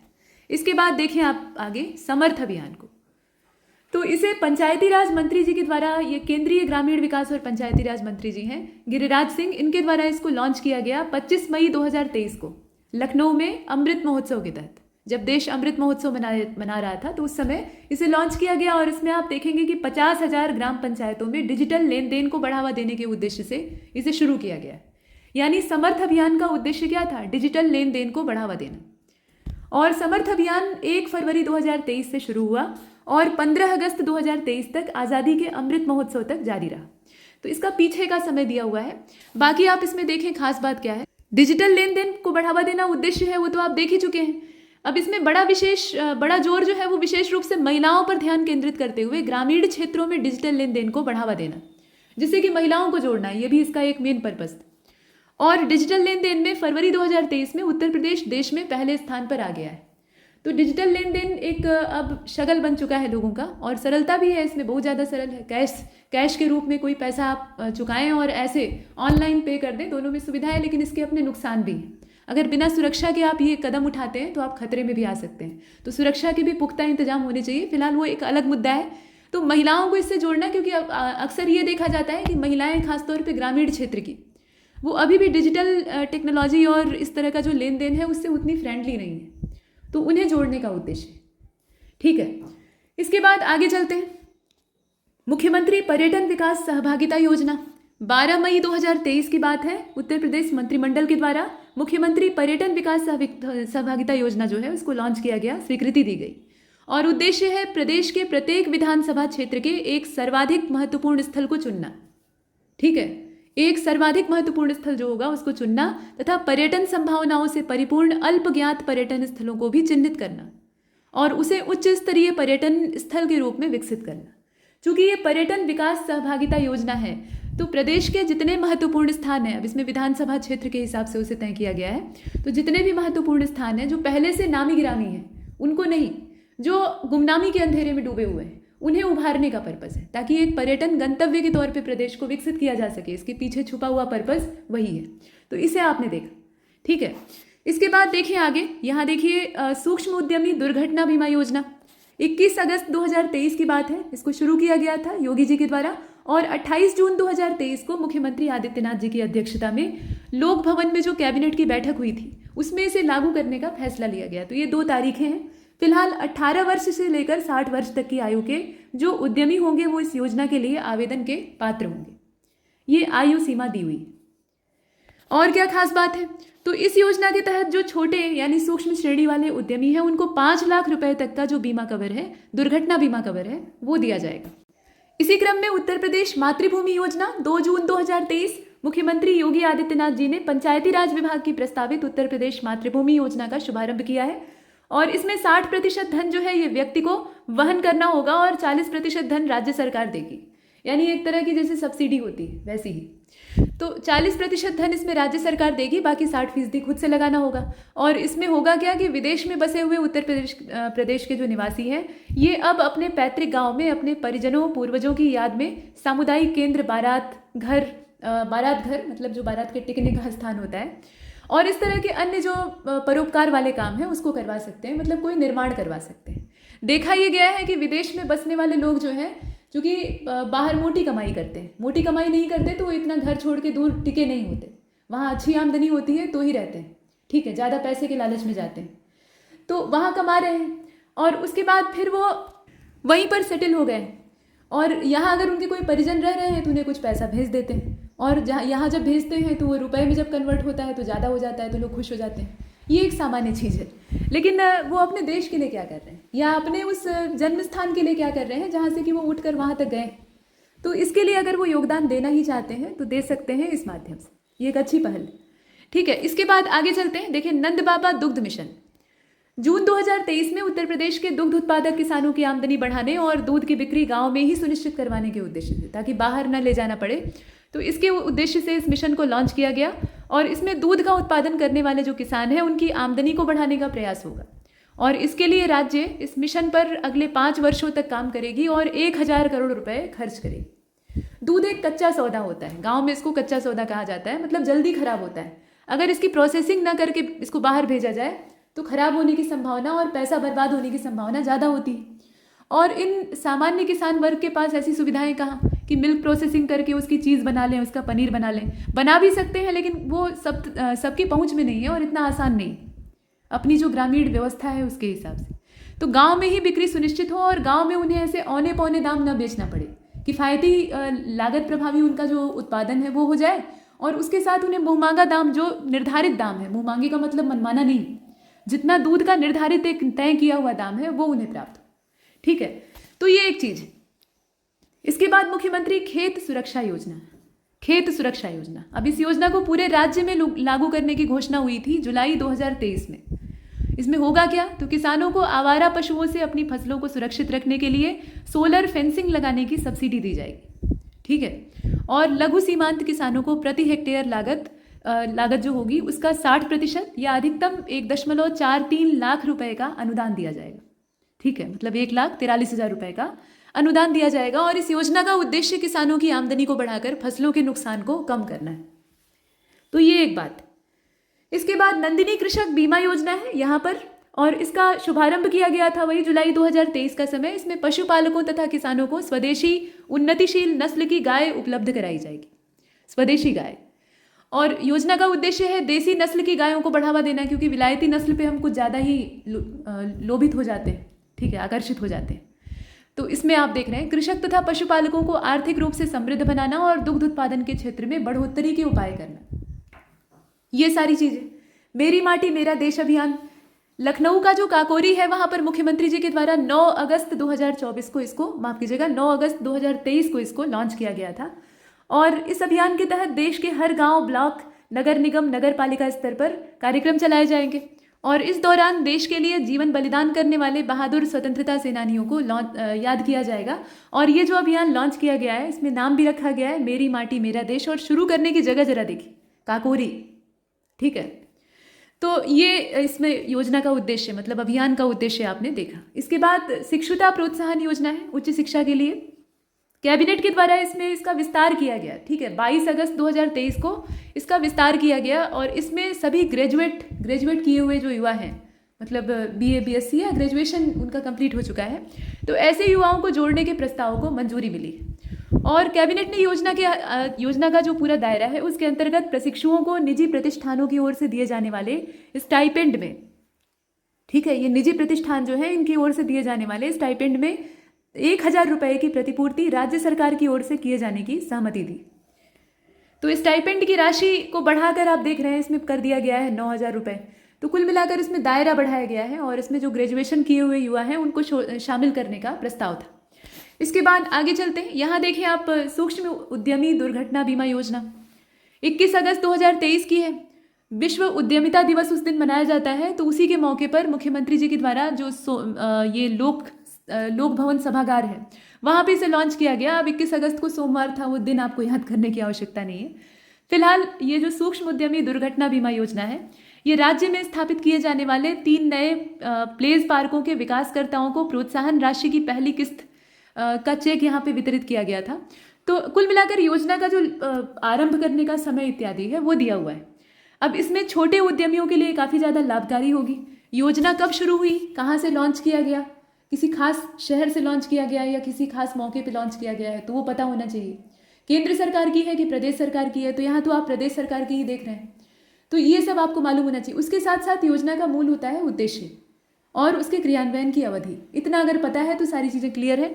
और वहाँ देखिए नीचे कि मुख्यमंत्री सूक्ष्म दुर्घटना बीमा योजना के अंतर्गत 5 करोड़ रुपए से कम पूंजी तथा 40 लाख रुपए से कम टर्नओवर वाले 90 लाख से ज़्यादा छोटे उद्यमियों को 5 लाख रुपए तक का दुर्घटना बीमा कवर दिया जाएगा। ठीक है, ये इसकी खास बात। इसके बाद एक ब्लॉक एक उत्पाद योजना है। कृषि क्षेत्र को विकसित करने हेतु जल तथा मृदा संरक्षण के साथ साथ फल फूल, मत्स्य, पशुपालन, डेयरी, इसको एकीकृत रूप से विकसित किया जाएगा। ठीक है, अब यहाँ इसको एकीकृत किया जाएगा, ये खास बात। और इसके लिए एक जिला एक उत्पाद यानी जो ODOP वाला प्रोग्राम था, उसी के तहत प्रदेश सरकार माफ कीजिएगा, उसी की तर्ज पर प्रदेश स्तर पर एक ब्लॉक एक उत्पाद यानी OBOP, जैसे 1 डिस्ट्रिक्ट 1 प्रोडक्ट था, वैसे ही 1 ब्लॉक 1 प्रोडक्ट के हिसाब से इसको प्रोत्साहित किया जाएगा। उद्देश्य होगा प्राथमिक क्षेत्र, मतलब जो प्राइमरी सेक्टर है, वहाँ के उत्पादों को अच्छा बाजार मूल्य मिल सके, क्योंकि वो बेचारे जो हैं वो बढ़िया मुनाफा नहीं कमा पाते, और मुनाफा जब अच्छा नहीं होता है तो जो बेचने वाला व्यक्ति है वो हतोत्साहित होगा। वही बात है, तो उसको मतलब इस दिक्कत से निजात पाने के लिए ये प्रोग्राम लॉन्च किया गया है। और इसके लिए गुणवत्तापूर्ण उत्पादों का संवर्धन करके एग्रो प्रोसेसिंग हेतु किसानों को जागरूक किया जाए। ठीक है, कृषि विभाग इसमें काम कर रहा है, वो तो करेगा ही क्योंकि उसी से संबद्ध योजना है। तो ये सब हमने देखा। इसके बाद कृषि यांत्रिकरण योजना है। वर्ष 2023 हेतु प्रदेश सरकार के द्वारा सब मिशन ऑन एग्रीकल्चर मैकेनाइजेशन योजना, यानी यही कृषि यंत्रीकरण योजना, promotion of agriculture mechanization for in situ management crop residue योजना एंड कृषि यंत्रीकरण हेतु जो मंजूरी है उसको दी जाती है। तो ये जो मैकेनाइजेशन का प्रोग्राम है, मतलब यंत्रीकरण की योजना है, इसमें होगा क्या, ये तो हमने देखा कि जो वर्ष 2023 है उसके लिए मंजूरी दी गई थी, तो ये पुराना समय आपने देख लिया, उसी से संबंधित योजना का यहाँ पे पूरा फैला हुआ जो प्रारूप है वो दिया हुआ है। अब इसमें किसानों को 10,000 रुपये से लेकर 15,000 रुपये तक के कृषि यंत्र खरीदने पर छूट दी जाएगी। ठीक है, और छूट जो है वो 40 से 80% तक की होगी, यानी एक अच्छी खासी छूट होगी। और विभाग ने इस पूरी कार्य योजना को तैयार करने का निर्देश दिया है। और साथ में आप देखेंगे सब मिशन ऑन एग्रीकल्चर का भी कुछ डाटा दिया हुआ है। इस योजना, ये यहाँ देखें, इस योजना में एक ऐसा केंद्र बनाया जाएगा जिसमें कि किसान 10 लाख रुपए तक का यंत्र ले सकते हैं और 40% की छूट मिलेगी। और एक खास बात नीचे कि फार्म मशीनरी बैंक, ये जो है इसमें promotion of agriculture mechanization for in situ management वाला जो है, इसमें खास बात यह है कि फार्मर मशीनरी बैंक जो है वो बनाए जाएंगे इस योजना के तहत। इसी योजना के बारे में हम देख रहे हैं। तो इस योजना के तहत क्या होगा, जो फार्मर मशीनरी बैंक है वो बनाए जाएंगे और फसल प्रबंधन करने वाले यंत्र भी इसमें लिए जा सकते हैं। ठीक है, कुल मिलाकर यह प्रोजेक्ट 15 लाख रुपए का है और इसमें 80% की छूट दी जाएगी। कृषि यंत्रीकरण का यहाँ पे क्या है, तो कृषि यंत्र खरीदने के लिए किसानों को अनुदान वही 40 से 50% का अनुदान इसमें मिलेगा। तो ये सारी बातें इससे जुड़ी हुई हमने देखी। ठीक है, अगला हम देखने वाले हैं नंदिनी कृषक समृद्धि योजना। तो नंदिनी कृषक समृद्धि योजना सितंबर 2023 का समय गौवंशीय पशुओं की नस्ल सुधार करना, दुग्ध उत्पादन बढ़ाना, उसके लिए नंद बाबा मिशन जो पीछे हमने देखा था उसी के तहत इसको शुरू किया गया है। और पहले चरण में लाभार्थियों को 25 दुधारू गायों की 35 इकाइयां स्थापित करने के लिए सरकार, मतलब प्रदेश सरकार, सब्सिडी देगी। और इसमें गायों की खरीद, संरक्षण और भरण पोषण जैसे मदों में सहायता किया जाना शामिल है। तो पहला चरण यानी 2023 से लेकर 24 का जो समय है उसमें प्रदेश के 10 मंडल मुख्यालय का मतलब हो गया कि अयोध्या, गोरखपुर, वाराणसी, प्रयागराज, लखनऊ, कानपुर, झांसी, मेरठ, आगरा और बरेली, वहां पर इसे संचालित किया जाएगा। ये पहले फेज का यहाँ पर मंडलों का नाम दिया है। मंडल का मतलब समझ रहे हैं ना, प्रत्येक मंडल में कुछ जिले होते हैं, तो वो चीज़ है। अब इसमें कुछ और नई बात है, आप देख रहे हैं। उद्देश्य है, नया क्या है तो आप जानते हैं कि प्रदेश में दुग्ध उत्पादन की क्षमता बढ़ाना और उसके साथ साथ जो आमदनी है किसानों की, जो कि एग्रीकल्चर के साथ ये पशुपालन जो है, एनिमल हस्बेंड्री और डेयरी सेक्टर जो है, ये एक एलाइड सेक्टर के तौर पे देखा जाता है, मतलब एक संबद्ध उद्योग के तौर पे देखा जाता है, जो कि किसानों की आमदनी में पहले से ही इजाफा करता रहा है। तो उसको और बेहतर तरीके से किया जाए, मतलब व्यावसायिक तरीके से किया जाए। गौवंश में सुधार किया जाए जिससे कि दुग्ध उत्पादन की क्षमता में वृद्धि हो, और गोपालन अथवा महिष पालन का कम से कम 3 वर्षों का अनुभव इसमें होना चाहिए। बिना अनुभव के ये सारी चीज़ें नहीं हो सकती। तथा इसका आप देखेंगे 3 वर्ष का अनुभव होना चाहिए, वो तो ठीक है, इसका प्रमाण संबंधित जो मुख्य चिकित्सा अधिकारी हैं उनके द्वारा दिया गया। और अपने गांव गिराव के जितने खेतीहर लोग हैं, किसान हैं, मतलब ऐसा नहीं कि नए नवेले अभी एकदम से पढ़ लिख कर आए और खेती का अपना जो बिजनेस है वो खोल के बैठ गए और वहाँ से मुनाफा कमा रहे हैं, इस टाइप के किसान नहीं। जो पीढ़ियों से किसान हैं, उनके पास पशु पालन करने का और फसल उगाने का, दोनों का किसी भी सरकार और किसी भी वैज्ञानिक से कहीं ज़्यादा बेहतर अनुभव होता है। उन्हें किसी से सर्टिफिकेट या सनद की आवश्यकता नहीं होती है, लेकिन सरकार है, अब उसने ऐसी योजना बनाई। और उसके साथ साथ आप देख रहे हैं यहाँ पर कि दुधारू पशु मतलब जो गौवंश हैं, उनमें जो अपनी देसी नस्लें हैं जैसे कि साहिवाल है, गिर है, थार पारकर है, गंगा तीरी है, ये सब गायें शामिल की जाएंगी क्योंकि ये दुधारू गायें होती हैं, मतलब दुग्ध उत्पादन करने वाली बेहतर देसी नस्लें होती। इकाई की स्थापना के लिए कम से कम 0.5 एकड़ की, मतलब आधे एकड़ की जमीन की आवश्यकता होगी, जगह होनी ही चाहिए। इसके बाद स्वदेशी गौ संवर्धन योजना को देखते हैं। अगस्त 2023 में मुख्यमंत्री स्वदेशी गौ संवर्धन योजना की घोषणा की गई है और इसमें गौ पालकों को अधिकतम 80,000 रुपये का अनुदान दिए जाने की व्यवस्था है। तो इसमें 18 जनपदों, जैसे कि 18 जनपदों का मतलब इसमें पहला फेज चलाया जा रहा है ना, तो इसमें पहले फेज में सिर्फ 18 जिले, लखनऊ, कानपुर, अयोध्या, गोंडा, बस्ती, गोरखपुर, वाराणसी, आजमगढ़, प्रयागराज, चित्रकूट, मिर्जापुर, झांसी, आगरा, अलीगढ़, बरेली, मुरादाबाद, मेरठ, सहारनपुर, वहाँ पर इसे संचालित किया जा रहा है। ठीक है, तो ये आपने देखा। अब यहाँ देखें, जल आधारित पर्यटन और साहसिक क्रीड़ा नीति 2023, 1 अगस्त 2023 की बात है। इसको अनुमोदित किया गया मंत्रिमंडल के द्वारा और इसमें नोडल एजेंसी कौन है, बहुत ध्यान से देखिएगा। इसकी नोडल एजेंसी है उत्तर प्रदेश का राज्य पर्यटन निगम। ठीक है, और ये अपनी अधिसूचना की तारीख यानी 2023 की, जो अगस्त 2023 की तारीख है, वहाँ से अगले 10 वर्षों तक के लिए वैलिड होगी। ये कुछ खास बात है। अब इसमें उद्देश्य क्या था, तो इसमें अंतर्देशीय उत्तर प्रदेश में जितने भी भू आधारित, वायु आधारित और जल आधारित, जैसे कि जल मार्गों और बांधों, जलाशयों, झीलों, नदियों, तालाबों या राज्य के अधिकार क्षेत्र में आने वाले जितने भी जल निकाय हैं या भूमिखंड हैं, उन पर की जाने वाली जितनी भी एडवेंचरस एक्टिविटी होंगी, साहसिक गतिविधियाँ होंगी, उन सब पर ये योजना लागू हो। और इसकी अवधि कितनी है, तो 10 साल। इसके बाद आप देख रहे हैं ग्रीन रोड इंफ्रास्ट्रक्चर डेवलपमेंट, ये शहरी योजना है, सीएम ग्रिड योजना इसको कहा गया है। ठीक है, मुख्यमंत्री ग्रिड योजना या फिर सीएम ग्रिड योजना। अब 10 अक्टूबर 2023 को उत्तर प्रदेश में मुख्यमंत्री जी के द्वारा, मुख्यमंत्री जी की अध्यक्षता में जो कैबिनेट की बैठक हुई, उसमें शहर की सड़कों को बेहतर बनाने के उद्देश्य से, ठीक है, शहर की जो शहरी इलाके हैं उनकी सड़कों को बेहतर बनाने के उद्देश्य से इस ग्रिड योजना को लॉन्च किया गया और इसमें भी फेज चलाए गए इस योजना के। तो पहला चरण जो इसका था उसमें 17 नगर निगमों को शामिल किया गया। कौन कौन से हैं, ध्यान दीजिएगा, अयोध्या, अलीगढ़, आगरा, कानपुर, गाजियाबाद, गोरखपुर, झांसी, प्रयागराज, फिरोजाबाद, बरेली, मथुरा, वृंदावन, मेरठ, मुरादाबाद, लखनऊ, वाराणसी, शाहजहांपुर और सहारनपुर।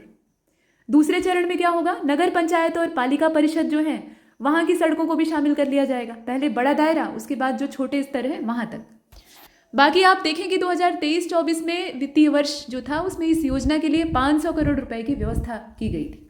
500 करोड़ रुपए की जो धनराशि है उसको आवंटित किया गया था। अब यहाँ आप इस पेज पर 2 योजनाओं को देख रहे हैं, पहली है वंदन और दूसरी है हॉट कुक्ड मील योजना।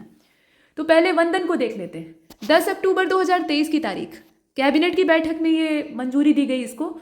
अब इसमें आप देखेंगे कि शहरी निकायों में स्थित जो सांस्कृतिक, पौराणिक, ऐतिहासिक और धार्मिक स्थल हैं उनके विकास के लिए वंदन योजना को लॉन्च किया गया। शुरुआत इसकी 2023-24 का जो अपना वित्तीय वर्ष है उसी में की गई है और इस वित्तीय वर्ष में इसके लिए धनराशि आवंटित की गई है 50 करोड़ रुपए। तो ये कुछ इसमें डाटा है। और अगला गरम गरम खाना यानी हॉट कुक्ड मील योजना, और इसमें आप देख रहे हैं ये 24 नवंबर 2023 की है। अब इसमें क्या होगा, अयोध्या के एक कंपोजिट स्कूल में 3 से लेकर 6 साल के बच्चों के लिए इस योजना को शुरू किया गया। यही एक खास बात। आगे चले, आकांक्षी नगर योजना को देख लीजिए। 12 सितंबर 2023 को 20,000 से 1 लाख की आबादी वाले 100 सबसे पिछड़े, यहाँ ध्यान दीजिएगा, प्रदेश सरकार ने क्या किया, 20 लाख या उससे ज़्यादा आबादी वाले 20,000 या 1 लाख, इस बीच में अर्थात 20,000 से लेकर 1 लाख की आबादी वाले जो 100 सबसे ज़्यादा पिछड़े शहरी निकाय होंगे, वहाँ पर इस आकांक्षी नगर योजना यानी एस्पिरेशनल सिटी योजना को लॉन्च किया, मतलब इस प्रस्ताव को मंजूरी दी गई। अब इसमें 16 मापदंड होंगे। ऐसे किसी को भी एकदम पिछड़ा नहीं घोषित कर दिया जाएगा, उसके लिए कुछ मापदंड होते हैं। तो उसके आधार पर नीति आयोग के द्वारा 762 शहरी निकायों में से करीब 100 महत्वाकांक्षी शहरी निकायों का चयन शामिल होगा। इसमें चयन कौन करेगा? तो नीति आयोग करेगा। फिलहाल आप देख रहे हैं कि ये योजना 2026 तक, 31 मार्च 2026 तक लागू रहेगी। ये एक खास बात। लेकिन डैशबोर्ड के जरिए लागू होने का जो घोषित यहाँ समय दिया है, अंतिम समय दिया हुआ है, वो है 2026 31 मार्च। लेकिन डैशबोर्ड के जरिए इसकी मॉनिटरिंग बाद तक की जाएगी, यानी 2028 31 मार्च, यानी अगले 2 वर्षों तक भी की जाएगी। अब उत्तर प्रदेश की ये जो एस्पिरेशनल सिटी योजना है, इसमें आप देखेंगे कि ऐसी विकास योजना को शुरू करने वाला उत्तर प्रदेश देश में पहला राज्य है। ये एक इसमें खास बात। इसके बाद अब यहाँ देखें, उत्तर प्रदेश सरकार की योजनाएं थोड़ा और पीछे वाली है, तो एकदम लेटेस्ट हमने देखा, यानी 2023-24 की। अभी 2022-2021 वाली देख लेते हैं। तो इसमें है आपका स्कूल चलो अभियान। स्कूल चलो अभियान के लिए 4 अप्रैल 2022 की तारीख है। श्रावस्ती जिले का जो जयचंदपुर कटघरा उच्च प्राथमिक विद्यालय है, वहां से इसको लॉन्च किया गया। उद्देश्य था उत्तर प्रदेश में प्राथमिक और उच्च प्राथमिक विद्यालयों में 100% नामांकन को सुनिश्चित करना। ये इसमें खास बात। अगला आप देख रहे हैं नगर सृजन योजना। अगस्त 2022 में उत्तर प्रदेश मंत्रिमंडल की बैठक में मुख्यमंत्री जी के द्वारा इस योजना को अनुमोदित किया गया और इस योजना के तहत 2017-18 से अब तक, ठीक है, 2017-18 का जो समय है, वहां से लेकर अब तक बनने वाले 191 निकायों तथा और भविष्य में जो बनने वाले निकाय हैं, वहां पर नागरिकों को मूलभूत सुविधाएं देने के लिए 550 करोड़ रुपए का बजट जारी किया गया है। ठीक है, जितनी भी आधारभूत सुविधाएं होती हैं उसके लिए बजट आवंटित किया गया है। अब कौन कौन सी हैं? तो भाई अच्छी सड़क होनी चाहिए, पानी निकासी की व्यवस्था होनी चाहिए, सीवर वाली व्यवस्था, पेयजल की व्यवस्था होनी चाहिए, पार्क और परिषदीय विद्यालय होने चाहिए। कम से कम इतना ढांचा तो होना ही चाहिए। तो इसके लिए यहाँ पर व्यवस्था की गई और उद्देश्य है शहरों की तर्ज पर जो नए बने हुए नगर निकाय हैं, वहाँ पर भी निवासियों को अच्छी जो जीवन जीने के लिए मूलभूत आवश्यकताएं हैं, वो सब पूर्ण की जाती रहे। ठीक है, इस चीज़ को आपने देखा, मतलब उसमें बिजली है, पेयजल है, ठोस अपशिष्ट प्रबंधन है, स्ट्रीट लाइटिंग है। पता लगा सड़क पे ही अंधेरा छाया हुआ है तो किस काम का? तो ये सारी जो बुनियादी सेवाएं हैं वो यहाँ पर दी जाएंगी। इसके बाद आप देख रहे हैं यूपी परिवार कल्याण कार्ड योजना को, ये PKC योजना कही जाती है शॉर्टकट में। और इसकी घोषणा योगी जी के द्वारा राज्य की परिवार इकाइयों का एक व्यापक डेटाबेस स्थापित करने के लिए, मतलब इसमें आप देखें कि जो डेटाबेस स्थापित किया जाएगा उसी के आधार पर रोजगार, पेंशन, आवास लाभ, इस तरह की जो योजनाएं हैं उसके लिए लाभार्थियों की पहचान आदि भी की जाएगी। तो उसी के उद्देश्य से इसे निकाला गया है। बाकी इसमें और क्या खास बात हो सकती है? तो PKC जो है, यानी ये योजना परिवार कल्याण कार्ड योजना, इसमें प्रत्येक परिवार के लिए एक विशिष्ट 12 अंक का ID नंबर दिया जाएगा, जैसे आधार कार्ड और आधार नंबर होता है ना, बिल्कुल वैसे ही। और परिवारों के लिए डेटा का प्रारंभिक संग्रह राशन कार्ड के माध्यम से किया जाएगा, राशन कार्ड। और क्या देखें उद्देश्य इसमें? उद्देश्य ये है कि कोई भी परिवार जो कि किसी कारणवश सरकारी योजनाओं के लाभ से वंचित रह गया है, उसको प्रत्येक योजनाओं का अगर वो हकदार है तो उसका लाभ मिलता रहे। और पात्र और अपात्र जितने भी नागरिक हैं सबकी पहचान सरकार के पास रहेगी। तो ये इसमें खास बात है। इसके बाद आगे चलते हैं और यहाँ पर कीट रोग नियंत्रण योजना है। मतलब कीट नियंत्रण योजना और रोग नियंत्रण योजना, बहुत सारे रोग जो हैं वो कीटों की वजह से होते हैं। तो इसे लागू किया गया था 2017-18 के वर्ष से 2021-22 तक के लिए। ठीक है, ये राज्य में लागू हुई थी पहले का समय। लेकिन अब इस योजना को 5 वर्षों के लिए और बढ़ा दिया गया है, इसलिए ये चर्चा में। मतलब ये हुआ कि अब 2022-23 से लेकर ये 2026-27 तक पूरी संचालित होगी और उसके लिए इसे मंजूरी मिल चुकी है। तो ये हमारे लिए प्रासंगिक। लक्ष्य ये था कि फसलों में खरपतवार रोग तथा कीटों से होने वाली क्षति को नियंत्रित किया जा सके। और सितंबर 2022 में मुख्यमंत्री योगी आदित्यनाथ जी की अध्यक्षता में हुई जो बैठक है, उसमें विभिन्न पारिस्थितिकीय संसाधनों के जरिए किसानों की फसलों को नुकसान से बचाने के लिए कीट नियंत्रण योजना और रोग नियंत्रण योजना को आगे बढ़ाने की मंजूरी दी गई। तो इस योजना में कुछ और खास नहीं है, बस इसे आगे बढ़ा दिया गया है। ठीक है, और कब तक बढ़ाया गया है? तो 2026-27 तक। इसके बाद देखें आप MSME प्रमोशन पॉलिसी 2022 और बायो एनर्जी पॉलिसी जो उत्तर प्रदेश की है 2022 से लेकर 27 तक चलेगी। तो ये दोनों 28 सितंबर 2022 की बात। प्रदेश की कैबिनेट ने MSME और बायो एनर्जी परियोजनाओं की स्थापना में मदद करने के लिए सूक्ष्म लघु और मध्यम उद्यम संवर्धन नीति जो अपनी है, यानी MSME पॉलिसी 2022 और साथ में बायो एनर्जी नीति 2022 उसको मंजूरी दी। इन दोनों नीतियों को मंजूरी दी गई थी, वो तारीख आप देख रहे हैं, ठीक है। और इसमें 10% से लेकर 25% तक का उपादान जो है वो उपलब्ध कराया जाएगा पूंजीगत माध्यम के रूप में। और भौगोलिक संकेतक, ठीक है, जो जीआई टैग होते हैं या पेटेंट इत्यादि को प्राप्त करने के लिए 2 लाख रुपए तक की वित्तीय सहायता भी दी जाएगी। ये सहायता उपलब्ध कराई जाएगी, जो कि इसमें खास बात है। उसके साथ साथ आप देख रहे हैं कि स्वच्छ हरित तकनीक को अपनाने के लिए जितनी भी एमएसएमई इकाइयां हैं उनको अधिकतम 20 लाख रुपए तक की वित्तीय सहायता का भी प्रावधान किया गया है। तो ये सब कुछ अच्छी बातें हैं। अगला हम देख रहे हैं, ये नई एमएसएमई पॉलिसी है 2022 की, और इसके लिए शासनादेश बाकायदा जारी किया गया था 28 सितंबर की तारीख में। और यह जो नीति आप देख रहे हैं ये सितंबर 2027 तक चलेगी, ठीक है। इसके जो क्रियान्वयन का समय है 2022 से लेकर 2027 यानी 5 साल का है। अब खास बात क्या है, तो नए सूक्ष्म उद्योग के लिए ऋण पर देय वार्षिक ब्याज का 50% का मतलब अधिकतम 25 लाख रुपए, ठीक है। पैसे के हिसाब से अधिकतम 25 लाख रुपए, और वैसे अगर प्रतिशत में दिया रहे तो 50%। तो 50% प्रति इकाई 5 वर्षों के लिए दिया जाएगा, प्रति इकाई 5 साल के लिए दिया जाएगा। 5 साल की इसकी रेंज भी रखी गई। और रोजगार सृजन में 15% की वार्षिक वृद्धि की संभावना है। मतलब अगर इसको लाया जाता है और लागू किया जाता है, जो कि किया गया, तो उससे ऐसी आशा की गई है कि 15% तक जो रोजगार सृजन है उसमें इजाफा होगा। इसके बाद आप देखें औद्योगिक निवेश और रोजगार प्रोत्साहन नीति को, जो कि यहाँ पर है 2022 की नीति है। अधिसूचना की तारीख से, यानी आप देखें निर्गत हुई ये नीति जो है 3 नवंबर 2022 में, वहाँ से 5 वर्ष तक प्रभावी रहेगी, यानी 2022 से लेकर 2027 तक। और इसमें राज्य को वही US डॉलर के हिसाब से 1 ट्रिलियन की अर्थव्यवस्था बनाने का लक्ष्य, और उसमें मदद करने के लिए प्रदेश सरकार के द्वारा औद्योगिक निवेश और रोजगार को प्रोत्साहन देने के उद्देश्य से इस नीति को लाया गया। तो कुल मिलाकर वो 1 ट्रिलियन इकोनॉमी का लक्ष्य रखा गया है, तो वहां तक पहुंचना है और उसके लिए इस योजना को लाया गया। 5 साल तक चलेगी, और इसकी अधिसूचना की जो तारीख है उसको आप देख रहे हैं। इसके बाद देखें आगे, महिला सामर्थ्य योजना है। यूपी महिला सामर्थ्य योजना 22 फरवरी 2021 को लॉन्च की गई थी, और इसके अंतर्गत महिला दुग्ध उत्पादकों की सहायता समूहों की आय, दुग्ध उत्पादकों का सहायता समूह जो है उसकी आय में वृद्धि होगी। ये देख रहे हैं, महिला दुग्ध उत्पादकों के सहायता समूहों की आय में वृद्धि होगी। और इस योजना के तहत आप देखें रायबरेली, गोरखपुर, बरेली, प्रयागराज और लखनऊ में 5 मिल्क प्रोड्यूसर कंपनीज की स्थापना की जाएगी, मतलब उसका लक्ष्य रखा गया। तो ये कुछ खास बातें हैं। इसी क्रम में आप देख रहे हैं यूपी ग्लोबल सिटी अभियान को, और अभियान की शुरुआत शहरी विकास मंत्री अरविंद कुमार शर्मा जी ने 7 जनवरी 2023 को की थी। और प्रदेश सरकार ने राज्य के शहरी निकायों को वैश्विक मानकों के हिसाब से बनाने के लिए राज्यव्यापी 100 दिवसीय यूपी ग्लोबल सिटी अभियान को लॉन्च किया। ये 100 दिन तक चलने वाला अभियान, और राज्य के सभी 762 शहरी निकायों में इसको शुरू किया गया। उद्देश्य ये था कि राज्य में शहरी क्षेत्रों को वैश्विक मानकों के हिसाब से विकसित किया जाए, वैश्विक मानक, ठीक है। और इसमें शहरी सुविधाओं में कौन कौन सी चीज़ें, तो जितनी भी सुविधाएं हैं, जितनी भी आधारभूत सुविधाएं हैं, उनमें पहली चीज़ सुधार लाना। उसके अलावा वायु की गुणवत्ता को बेहतर करना, जो कि शहरों की एक बड़ी समस्या है।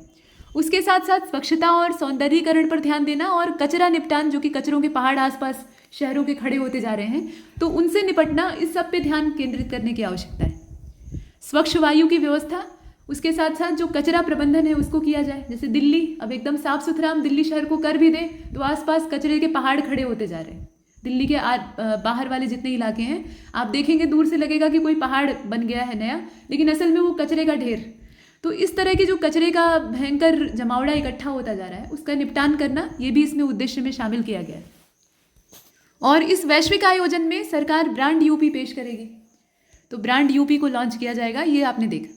उसके बाद आप देखें मुख्यमंत्री बुनकर सौर ऊर्जा योजना को 25 नवंबर 2022 को आप देखेंगे मुख्यमंत्री जी की जो मंत्रिमंडल है उसके द्वारा इसको संचालित किए जाने संबंधी जो प्रस्ताव है उनको परमिशन मिलती है, और ये 5 साल के लिए क्रियान्वित होगी। कार्यान्वयन का जो समय सीमा या अवधि दी हुई है वो है 5 वर्ष की, और इसमें सरकार सामान्यतः जो पावर लूम बुनकर है उनको सोलर प्लांट की कुल लागत का 50% शासकीय अनुदान देगी। वे सोलर प्लांट लगा सकते हैं और वहाँ से अपनी ऊर्जा की आवश्यकताओं को पूरा कर सकते हैं, और उसमें अनुदान सरकारी कितना रहेगा, 50%, 50% उन्हें सहायता मिलेगी।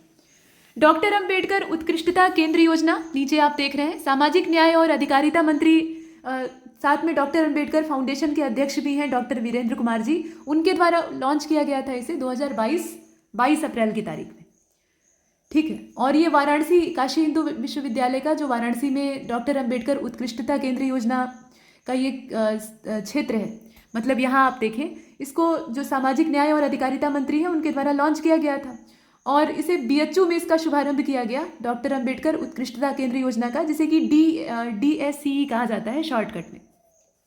तो कुल मिलाकर इसका उद्देश्य क्या है? बीएचयू में लॉन्च हुई, केंद्रीय मंत्री के द्वारा लॉन्च किया गया और 22 अप्रैल 2022 की तारीख है, वो तो ठीक है, लेकिन इसमें अनुसूचित जाति के छात्रों को संघ लोक सेवा आयोग यानी यूपीएससी, इसके द्वारा आयोजित की जाने वाली जो सिविल सेवा परीक्षा है उसके लिए उच्च गुणवत्ता युक्त मुफ्त कोचिंग की सुविधा दी जाएगी। ठीक है, मार्गदर्शन फ्री है। अब उसके बाद आपकी मेहनत पर निर्भर करता है कि आप कैसे और कितना बढ़िया सिलेक्शन लेते हैं। उसके बाद देखें, पंडित दीनदयाल उपाध्याय राज्य कर्मचारी कैशलेस चिकित्सा योजना, इसको लोक भवन सभागार में लॉन्च किया गया, शुभारंभ इसका किया गया योगी जी के द्वारा और 21 जुलाई 2022 की तारीख। और ऐसी इस प्रकार की योजना को लागू करने वाला उत्तर प्रदेश देश का पहला राज्य बन गया है, ये भी एक खास बात। और ये है पंचामृत, किसानों की आमदनी दोगुना करने का लक्ष्य इसमें है और इसे लॉन्च किया गया था, इसकी घोषणा हुई थी 4 अगस्त 2022 को यूपी गवर्नमेंट के द्वारा। ठीक है, तो ये सब आपने देखा। इसके बाद अगली है अपनी उत्तर प्रदेश मातृभूमि योजना और इसमें ग्रामीण अर्थव्यवस्था और बुनियादी ढांचे को मजबूत करने के उद्देश्य से इसे 15 सितंबर 2021 को शुरू करने की घोषणा की गई और ये आम आदमी को राज्य के विकास कार्यों में प्रत्यक्ष भागीदार बनाएगी, ये एक खास बात है। इसमें जो खर्च होने वाली कुल लागत है उसका 50% तो सरकार वहन करेगी, लेकिन 50% परियोजना में भागीदारी करने वाले नागरिक को देना पड़ेगा। ठीक है, जो भी इस योजना में भागीदार बनेगा उसको 50% इसमें इन्वेस्ट करना पड़ेगा। तो ये एक चीज। अगला हम देख रहे हैं मुख्यमंत्री बाल सेवा योजना को 29 मई 2021 की तारीख इसकी घोषणा की गई और आप देखें कि इस योजना के तहत बच्चों के यहाँ देखिए, बच्चों के वयस्क होने तक उनके अभिभावक या देखभाल करता, जो भी उनका केयर टेकर है या उनका परिजन है, उसको प्रतिमाह 4,000 रुपये की वित्तीय सहायता दी जाएगी। और 10 साल से कम उम्र के ऐसे बच्चे जिनका कि कोई भी परिवार या कोई भी देखरेख करने वाला नहीं है, ऐसे सभी बच्चों को प्रदेश सरकार के द्वारा भारत सरकार की सहायता से संचालित होने वाले जो राजकीय बाल गृह हैं वहाँ पर आवासीय सुविधा दी जाएगी। ठीक है, मतलब जो अनाथ बच्चे हैं उनके लिए व्यवस्था और बाकी जिनके पास अभिभावक हैं उनके लिए फिर प्रतिमाह इतना उसमें अरेंजमेंट किया गया है। आगे चलते हैं और यहाँ देखें आप यूपी कोविड इमरजेंसी वित्त पोषण योजना। हालांकि कोविड-19 अब एक इतिहास बन चुका है और अब उसे हम एक सामान्य जुकाम की तरह से ही लेते हैं। तो यहाँ आप देख रहे हैं कि इस वित्त पोषण योजना को मंजूरी मिली थी 15 मई 2021 की तारीख में। और यूपी कोविड आपातकालीन वित्तीय सहायता योजना इकाई की स्थापना के लिए इसमें न्यूनतम निवेश की आवश्यकता 20 लाख रुपए निर्धारित की गई। ठीक है, और मुख्यमंत्री अभ्युदय योजना को तो आप जानते ही हैं।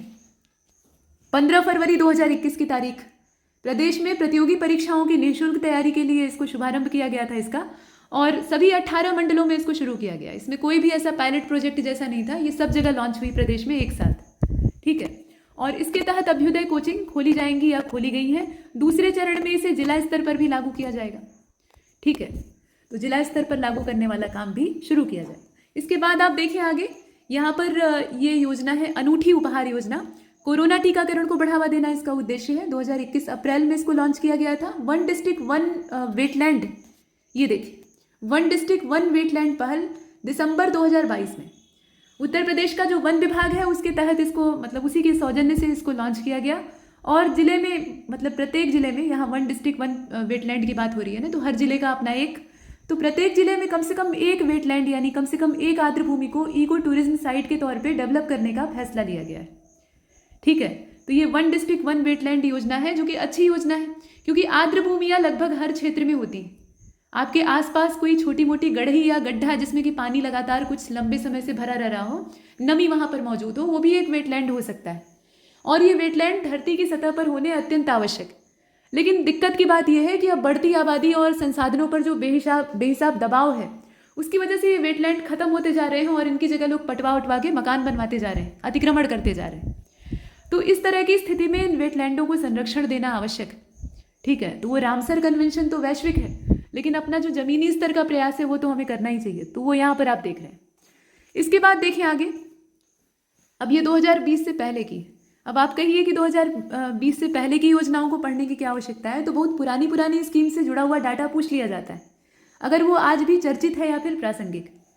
तो आप देख रहे हैं एक जनपद एक उत्पाद, ये ब्रांडिंग योजना थी यूपी की, और 29 सितंबर 2020 को मंत्रिमंडल की बैठक में इसके क्रियान्वयन के लिए रिटेल स्टोर्स के माध्यम से इसकी जो ब्रांडिंग योजना है उत्तर प्रदेश की, उसको लॉन्च किए जाने के प्रस्ताव को मंजूरी दी गई। ये कुल मिलाकर वही ODOP, one district one product है। और इसमें आप देखेंगे कि खुदरा दुकानों में उपलब्ध सामानों के माध्यम से वन डिस्ट्रिक्ट वन उत्पादों की बिक्री को बढ़ावा दिया जाएगा। स्थानीय उत्पादों की बिक्री को बढ़ावा देना और स्थानीय स्वरोजगार को सुनिश्चित करना, ये सब इसमें उद्देश्य के तौर पर शामिल है। और ये जो उत्तर प्रदेश की ODOP, उत्तर प्रदेश की ब्रांडिंग योजना प्रारंभ होने की तिथि से 3 वर्ष तक के लिए लागू रहेगी। ठीक है, ये चीज़ आपने देखी। इसके बाद देखते हैं वन डिस्ट्रिक्ट वन प्रोडक्ट, यानी एक जनपद एक उत्पाद। जनवरी 2018 में इसको लॉन्च किया गया और ये योजना प्रदेश स्तर पर काफ़ी ज़्यादा सफल हुई, और इसकी सफलता को देखते हुए ही केंद्र सरकार के द्वारा भी इसको अपनाया गया। ऐसा बहुत कम होता है कि प्रदेश सरकार कोई योजना लॉन्च करे और बाद में केंद्र उसे अपनाए, लेकिन यहाँ पर ऐसा हुआ।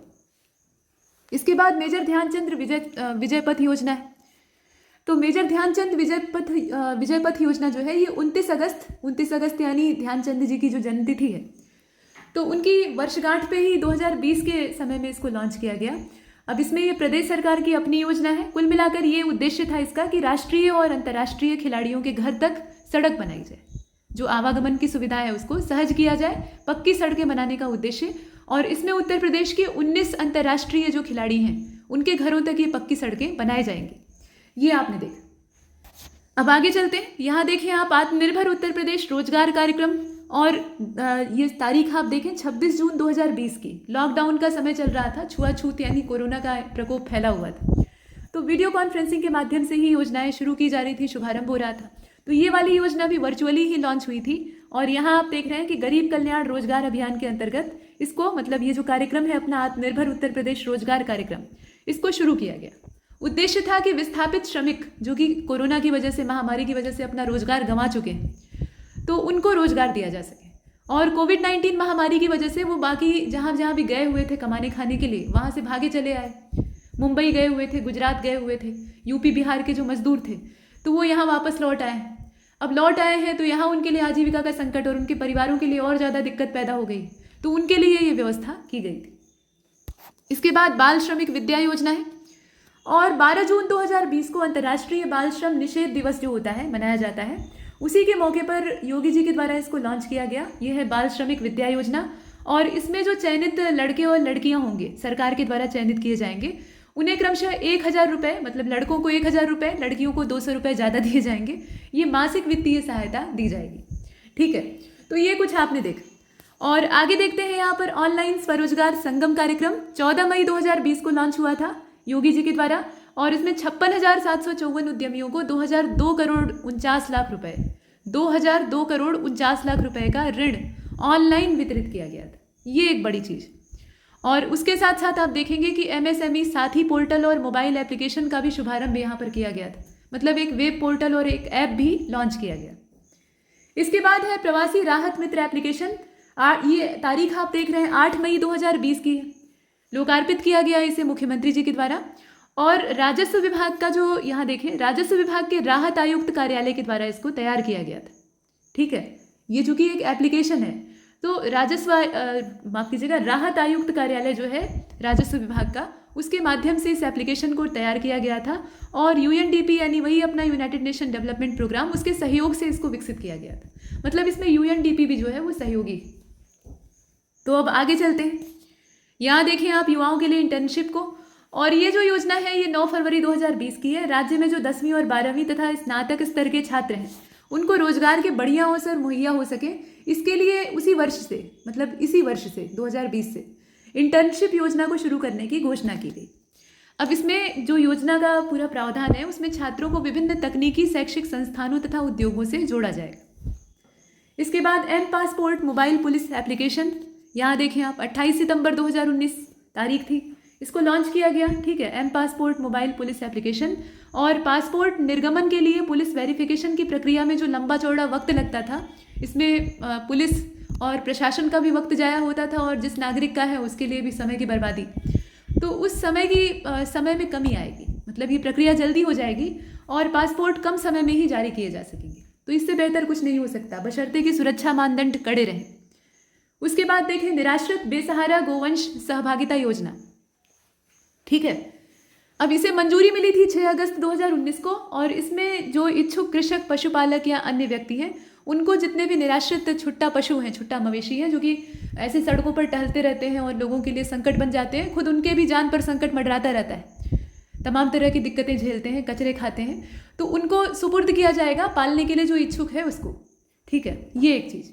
उसके बाद गोवंशीय पशुओं में वर्गीकृत वीर्य के उपयोग की योजना, मतलब ये सेक्सेड सीमेन की जो उपयोग की योजना है। अब इसमें आप देखेंगे इसको मंजूरी दी गई थी 3 दिसंबर 2018 को।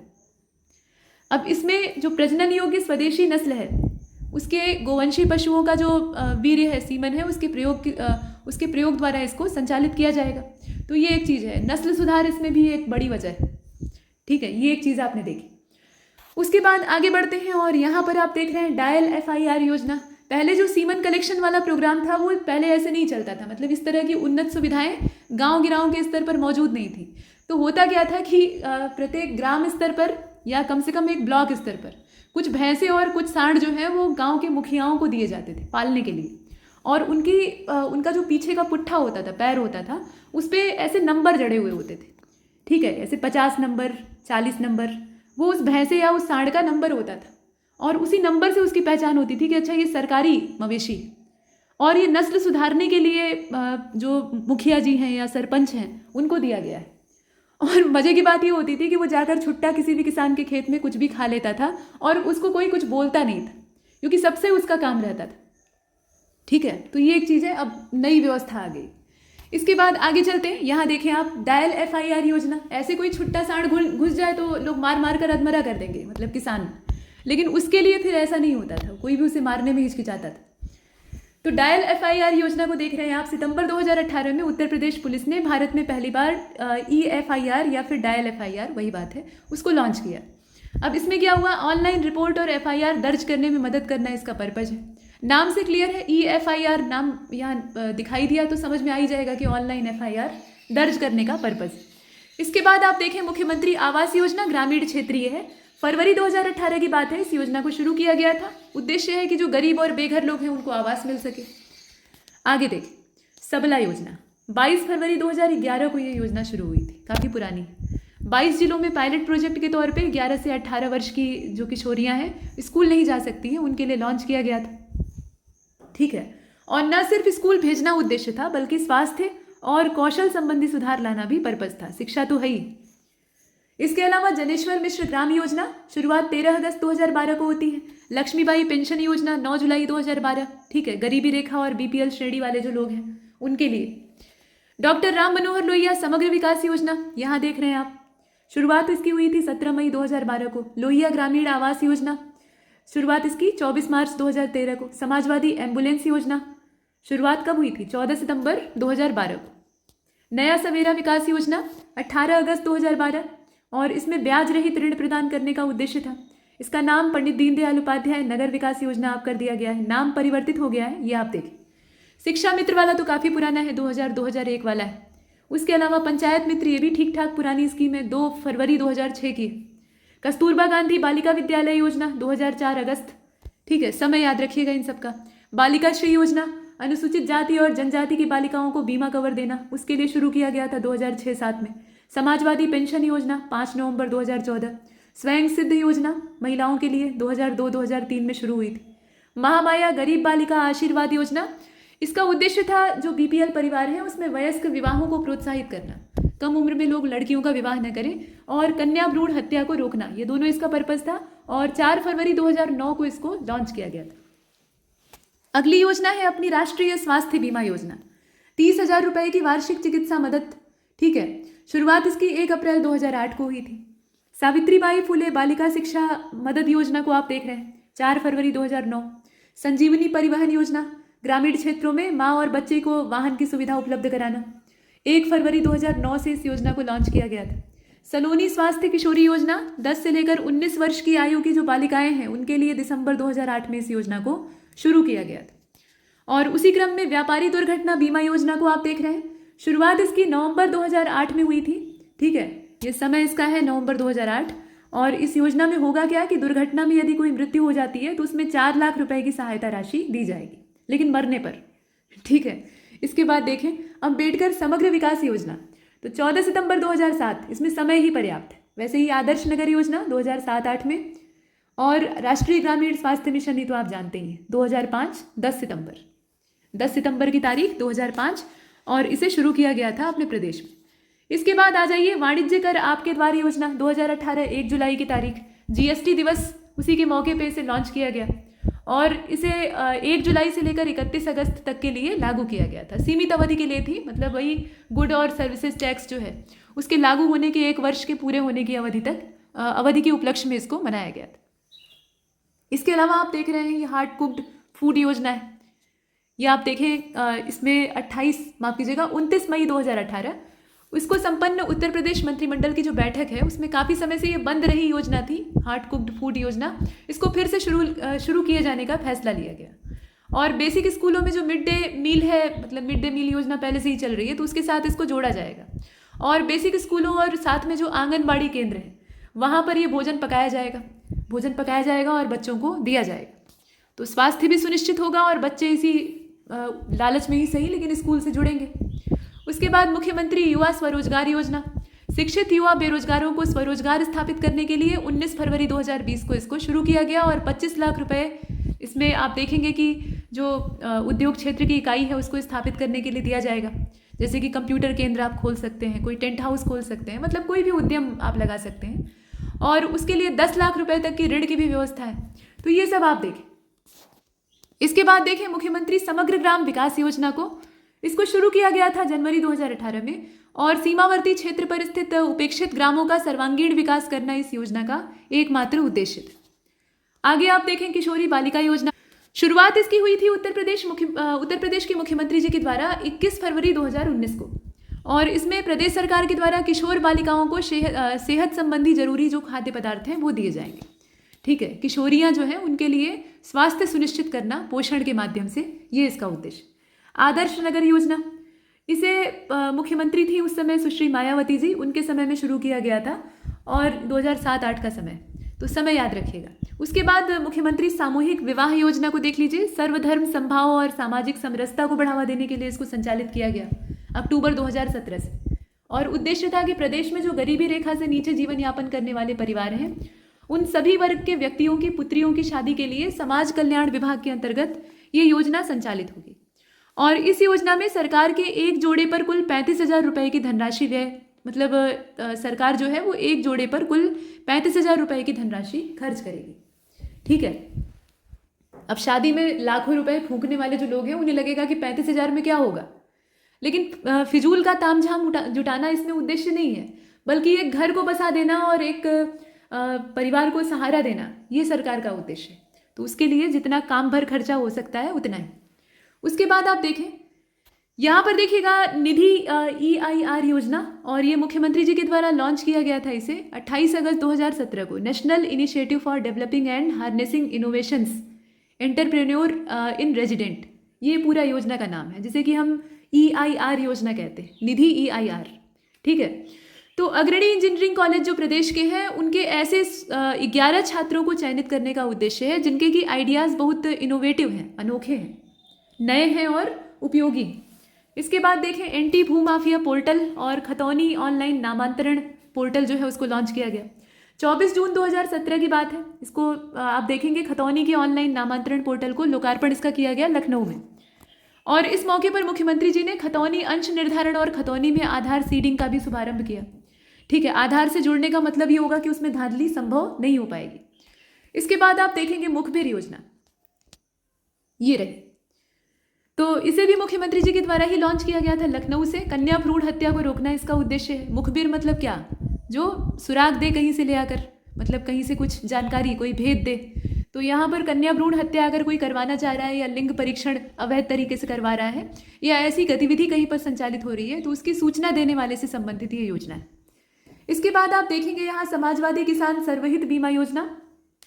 ठीक है, ये दोनों योजना, अब ये 14 सितंबर 2016 की बात है, उस समय इसको लॉन्च किया गया था। किसानों और कमजोर वर्गों को आर्थिक और सामाजिक सुरक्षा उपलब्ध कराना इसका उद्देश्य था और इस योजना के प्रारंभ होने के बाद कृषक दुर्घटना बीमा योजना को इस योजना के प्रारंभ होने के बाद ये जो कृषक दुर्घटना बीमा योजना था इसको समाप्त कर दिया गया था, ये चीज़ हमने देखा। इसके बाद उत्तर प्रदेश निर्यात अवस्थापना विकास योजना को देखिएगा, ये 8 अगस्त 2016 की, और इसमें आप देखेंगे कि प्रदेश में निर्यात परक कॉमन फैसिलिटी सेंटर जैसी जो परियोजनाएं हैं उनके विकास हेतु वित्त पोषण किया जाएगा।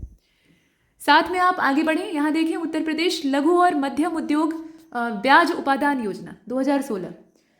तो 8 अगस्त 2016 की तारीख है, उत्तर प्रदेश के मंत्रिमंडल के द्वारा इसको लॉन्च किया गया। और इसमें आप देखेंगे कि उत्तर प्रदेश लघु और मध्यम उद्योग ब्याज उपादान योजना 2016 ये लागू होती है। इसमें क्षेत्रीय असंतुलन को दूर करने का उद्देश्य था और साथ में पिछड़े क्षेत्रों में अधिकाधिक जो लघु और मध्यम औद्योगिक इकाइयाँ हैं उनको स्थापित और प्रोत्साहित करने का भी पर्पस था। तो इसी क्रम में आप देखेंगे कि प्रदेश में पूर्वांचल, बुंदेलखंड, मध्यांचल क्षेत्र जो है वहाँ के जनपदों में इस योजना को लागू किए जाने का फैसला लिया गया है। इसमें जो क्षेत्र है उनको याद रखिएगा, पूर्वांचल, बुंदेलखंड और मध्यांचल यानी मध्य क्षेत्र। इसके बाद आगे बढ़ते हैं, यहाँ देखिए हौसला पोषण योजना। तो हौसला पोषण योजना को आप देखें 15 जुलाई 2016 को उत्तर प्रदेश के मुख्यमंत्री जी के द्वारा, मतलब उस समय अखिलेश यादव जी थे, तो उनके समय में इसे लॉन्च किया गया था और श्रावस्ती से ये योजना शुरू हुई थी। ठीक है, ये अभियान जो है इसको श्रावस्ती से शुरू किया गया था। और इसमें है क्या, तो प्रदेश की लगभग 10 लाख गर्भवती माताओं तथा लगभग 6 माह से लेकर 6 वर्ष तक के 14 लाख अति कुपोषित जो बच्चे हैं, कुपोषण से बहुत बुरी तरह से ग्रस्त हैं, उनको आंगनबाड़ी केंद्रों पर हफ्ते में 6 दिन दोपहर में पका पकाया भोजन और एक सीजनल फल यानी मौसमी फल जो है वो दिया जाएगा। ठीक, ये एक चीज़।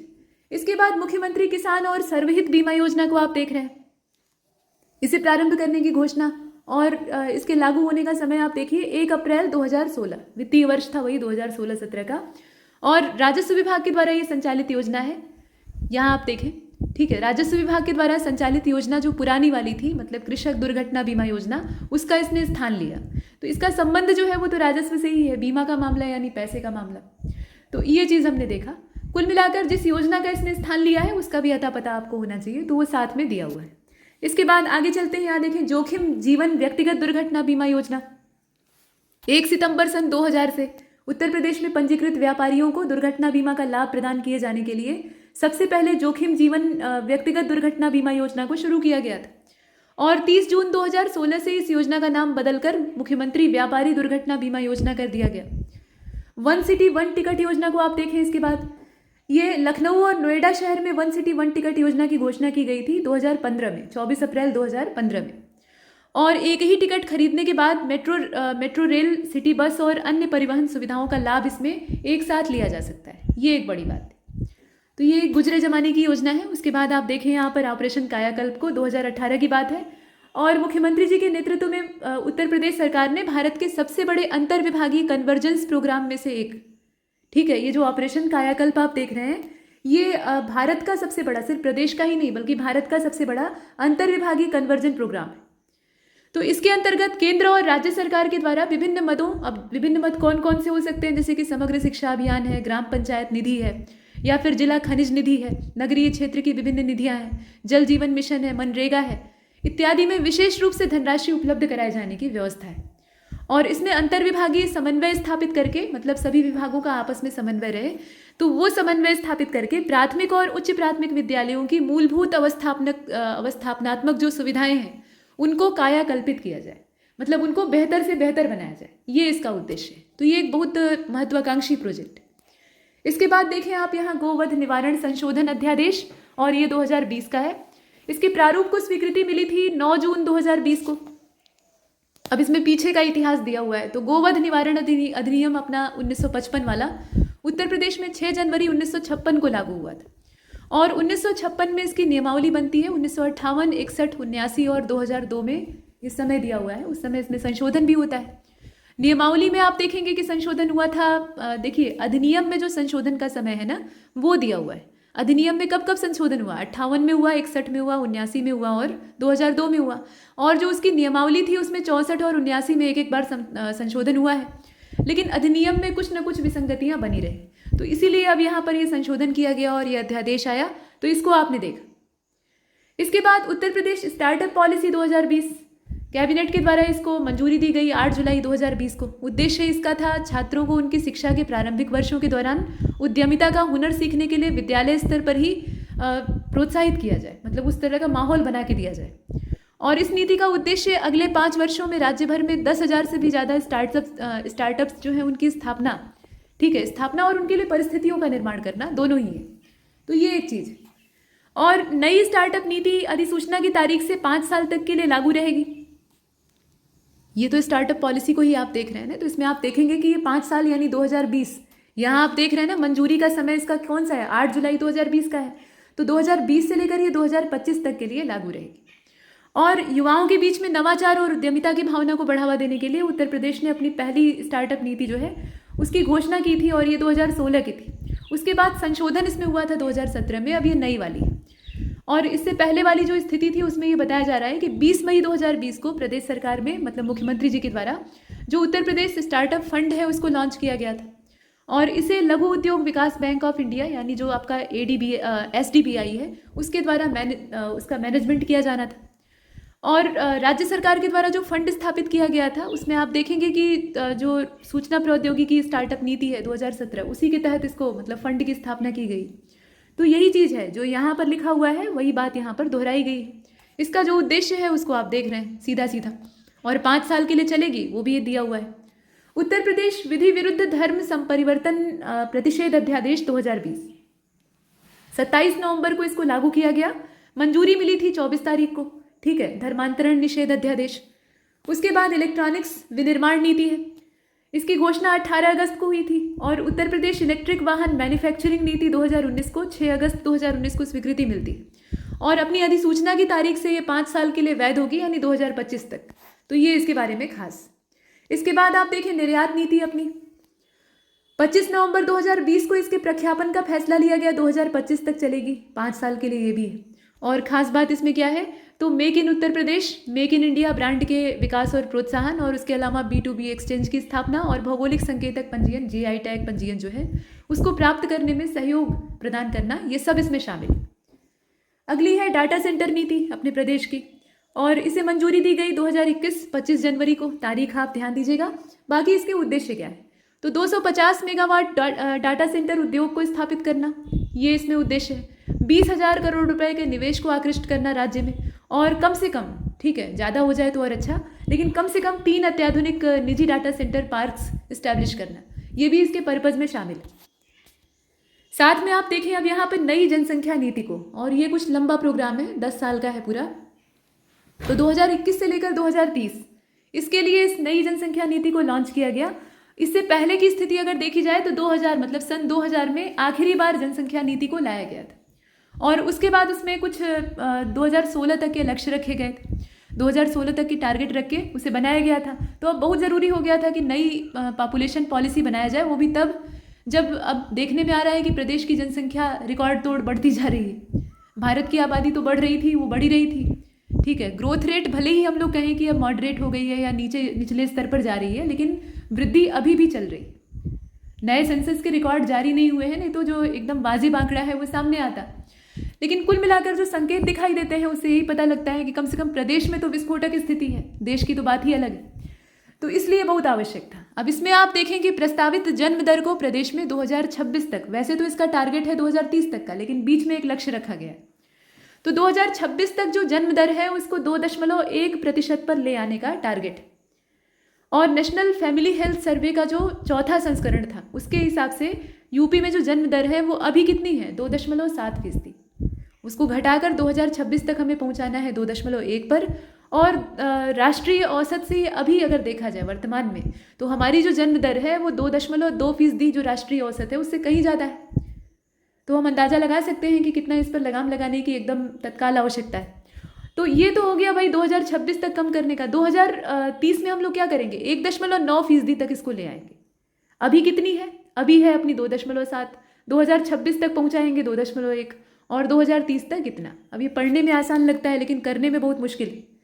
इसके बाद आप देख रहे हैं लोक तथा निजी संपत्ति क्षति वसूली अध्यादेश 2020, ठीक है, और इसमें वही 2020 की धारा 26 के प्रावधानों के अंतर्गत इसको बनाया गया है, अनुमोदित किया गया 6 मई 2020 को। अब इसमें नियमावली जो जारी होती है उसके अंतर्गत हड़ताल, बंद, दंगे या कोई भी लोक अशांति का मामला है, उसमें अगर आप तोड़फोड़ करते हैं, किसी भी लोक संपत्ति या निजी संपत्ति को आप नुकसान पहुंचाते हैं, तो उस पर जुर्माना ठोकने का प्रावधान है। और जो क्षति हुई है उसके संबंध में अनुसंधान किया जाएगा। तभी तो नुकसान का मूल्यांकन होगा कि आपने कितना तोड़ा, कितने का तोड़ा, फिर आपसे बाकायदा वसूला जाएगा और सजा दी जाएगी। तो ये सारे प्रावधान और नियम इससे संबंधित बनाए गए। इसके बाद आप देख रहे हैं लोक स्वास्थ्य महामारी रोग नियंत्रण अध्यादेश, और ये भी 2020 का है, 6 मई 2020। कोविड-19 की रोकथाम और बचाव में लगे हुए कर्मियों तथा स्वास्थ्य सेवा कर्मियों, उसके अतिरिक्त पुलिस प्रशासन और अन्य कर्मचारियों के विरुद्ध हमला करने या आपत्तिजनक बर्ताव करने के किए जाने और रोगग्रस्त व्यक्तियों द्वारा स्वयं को छिपाने या इलाज से बचने तथा अस्पतालों से भागने के एवज में दंड का प्रावधान। ठीक है, मतलब महामारी फैली हुई है, उसमें अगर आप जो सेवा करने वाले स्वयंसेवी स्टाफ हैं या जो सरकारी सेवा उपलब्ध कराने वाले जान पर खेलकर सरकारी कर्मी हैं, चाहे मेडिकल स्टाफ हो या प्रशासन हो या पुलिस हो, उससे कुछ अपमानजनक बर्ताव करते हैं या फिर आप खुद ही बाकी लोगों को खतरे में डालते हैं, आप खुद संक्रमित हैं और अस्पताल से भाग रहे हैं या अपने आप को छिपाने का प्रयास कर रहे हैं, तो उसके खिलाफ इसको लॉन्च किया गया। ये आप देख रहे हैं। इसके बाद आगे चलते हैं। भूगर्भ जल नियमावली है, ये प्रबंधन और नियमन वाली नियमावली है। 2020 11 फरवरी को इसको मंजूरी दी गई। और उत्तर प्रदेश भूगर्भ जल अधिनियम जो 2019 का था, उसके प्रावधानों के लिए समुचित और समयबद्ध क्रियान्वयन हेतु ये नियमावली बनाई गई। तो कुल मिलाकर जो उत्तर प्रदेश भूगर्भ जल अधिनियम 2019 की हमने बात की, वो 2 अक्टूबर 2019 से लागू है, लेकिन उसके प्रावधानों को और ज़्यादा बेहतर तरीके से क्रियान्वित किया जाए, उसके उद्देश्य से इसे लाया गया है। और इसमें आप देखेंगे कि भूगर्भ जल जो है, यानी जो ग्राउंड वाटर है, उसके संदर्भ में अधिसूचित और गैर अधिसूचित क्षेत्रों की घोषणा करने की व्यवस्था है। और इसमें वर्णित प्रावधानों के हिसाब से किसी भी व्यावसायिक, औद्योगिक या इंफ्रास्ट्रक्चर जो हैं, मतलब औद्योगिक इकाइयाँ जितनी भी हैं, उनमें बल्क यूजर्स, मतलब ये खुद ही बल्क यूजर्स होते हैं, उसके अलावा ऐसे भी अगर कोई बल्क यूजर है, ज़्यादा मात्रा में जो भूमिगत जल है उसका दोहन कर रहा है, तो अगर वो मानदंडों का उल्लंघन करता है, जैसे मानदंड बनाए गए हैं ग्राउंड वाटर को यूज़ करने के या पंप मोटर इत्यादि लगाने के, उसके खिलाफ कुछ करता है, तो उसमें फिर दंड का प्रावधान है। आप देखेंगे कि पहले जो 2 हैं उनके लिए 2 लाख से 5 लाख रुपए का अर्थदंड है, या फिर आप देखेंगे कि 6 माह से 1 साल के कारावास अथवा दोनों की सजा का प्रावधान। तो दंड काफ़ी कम है, क्योंकि बल्क यूजर्स जो है उनके लिए पैसा और ये जो सजा है ये कुछ नहीं है, और इससे वो बरी भी हो सकते हैं। आगे देखें, उत्तर प्रदेश कृषि निर्यात नीति 2009, 10 सितंबर 2019 की तारीख है, मंजूरी मिलती है और उसके बाद इसे जारी किया जाता है 13 सितंबर 2019 को। ठीक है, यूपी कृषि निर्यात नीति 2019। अब प्रदेश में कृषि निर्यात को वर्ष 2024 जो अभी चल रहा है, वहां तक 2524 मिलियन अमेरिकी डॉलर, मतलब पैसे के हिसाब से, अपने भारतीय रुपए के हिसाब से 17,591 करोड़ रुपए के वर्तमान मूल्य से दोगुना करने का लक्ष्य है। 17,591 का दुगुना कितना होगा आप समझ सकते हैं। कुल मिलाकर ये है, इसमें देखें निर्यात नीति जो है अपने मतलब राष्ट्रीय स्तर की, ये तो प्रादेशिक हमने देखा, उसका पूरा प्रावधान देखा। तो ये जो नीति अपनी प्रदेश सरकार के द्वारा लाई गई है, ये राष्ट्रीय लक्ष्यों को प्राप्त करने के उद्देश्य से ही लाई गई है। जब राष्ट्रीय स्तर पर कोई बड़ी नीति लॉन्च की जाती है, कोई नीति बनती है, तो उसको राज्य स्तर पर क्रियान्वित करने के लिए कुछ भी करना, मतलब कोई भी सहयोगात्मक क्रिया करना, ये हर राज्य सरकार का उत्तरदायित्व होता है। तो उसी के तहत इसको लाया गया है। और उद्देश्य क्या है? तो उद्देश्य है किसानों की आय में इजाफा करना, कृषि क्षेत्र में निर्यात को बढ़ावा देना और अंतर्राष्ट्रीय बाजार का आकलन करके उसके प्रबंधन से संबंधित बाधाओं को दूर करने हेतु संस्थागत प्रणाली, मतलब कार्य प्रणाली बनाना, ये भी इसी के उद्देश्य में शामिल। इसी क्रम में आप आगे चले, यहाँ देखें उत्तर प्रदेश की नई पर्यटन नीति, ये भी 2022 की ही है और इसे आप देखें 16 नवंबर 2022 को इसको मंजूरी दी गई कैबिनेट के द्वारा। अब इसमें होटल इंडस्ट्री के लिए निवेश आधारित सब्सिडी की व्यवस्था की गई है और 10 करोड़ रुपए तक के निवेश पर 2 करोड़ रुपए और 500 करोड़ रुपए से अधिक के निवेश पर 40 करोड़ रुपए तक की सब्सिडी दी जाएगी। सब्सिडी की राशि आपको पता होनी चाहिए। पर्यटन नीति 19 फरवरी 2018 घोषणा की गई इसकी। अब इसमें उद्देश्य क्या है? उद्देश्य यह है कि 2023 तक भारत को सबसे इच्छित गंतव्य के तौर पर डेवलप किया जाए।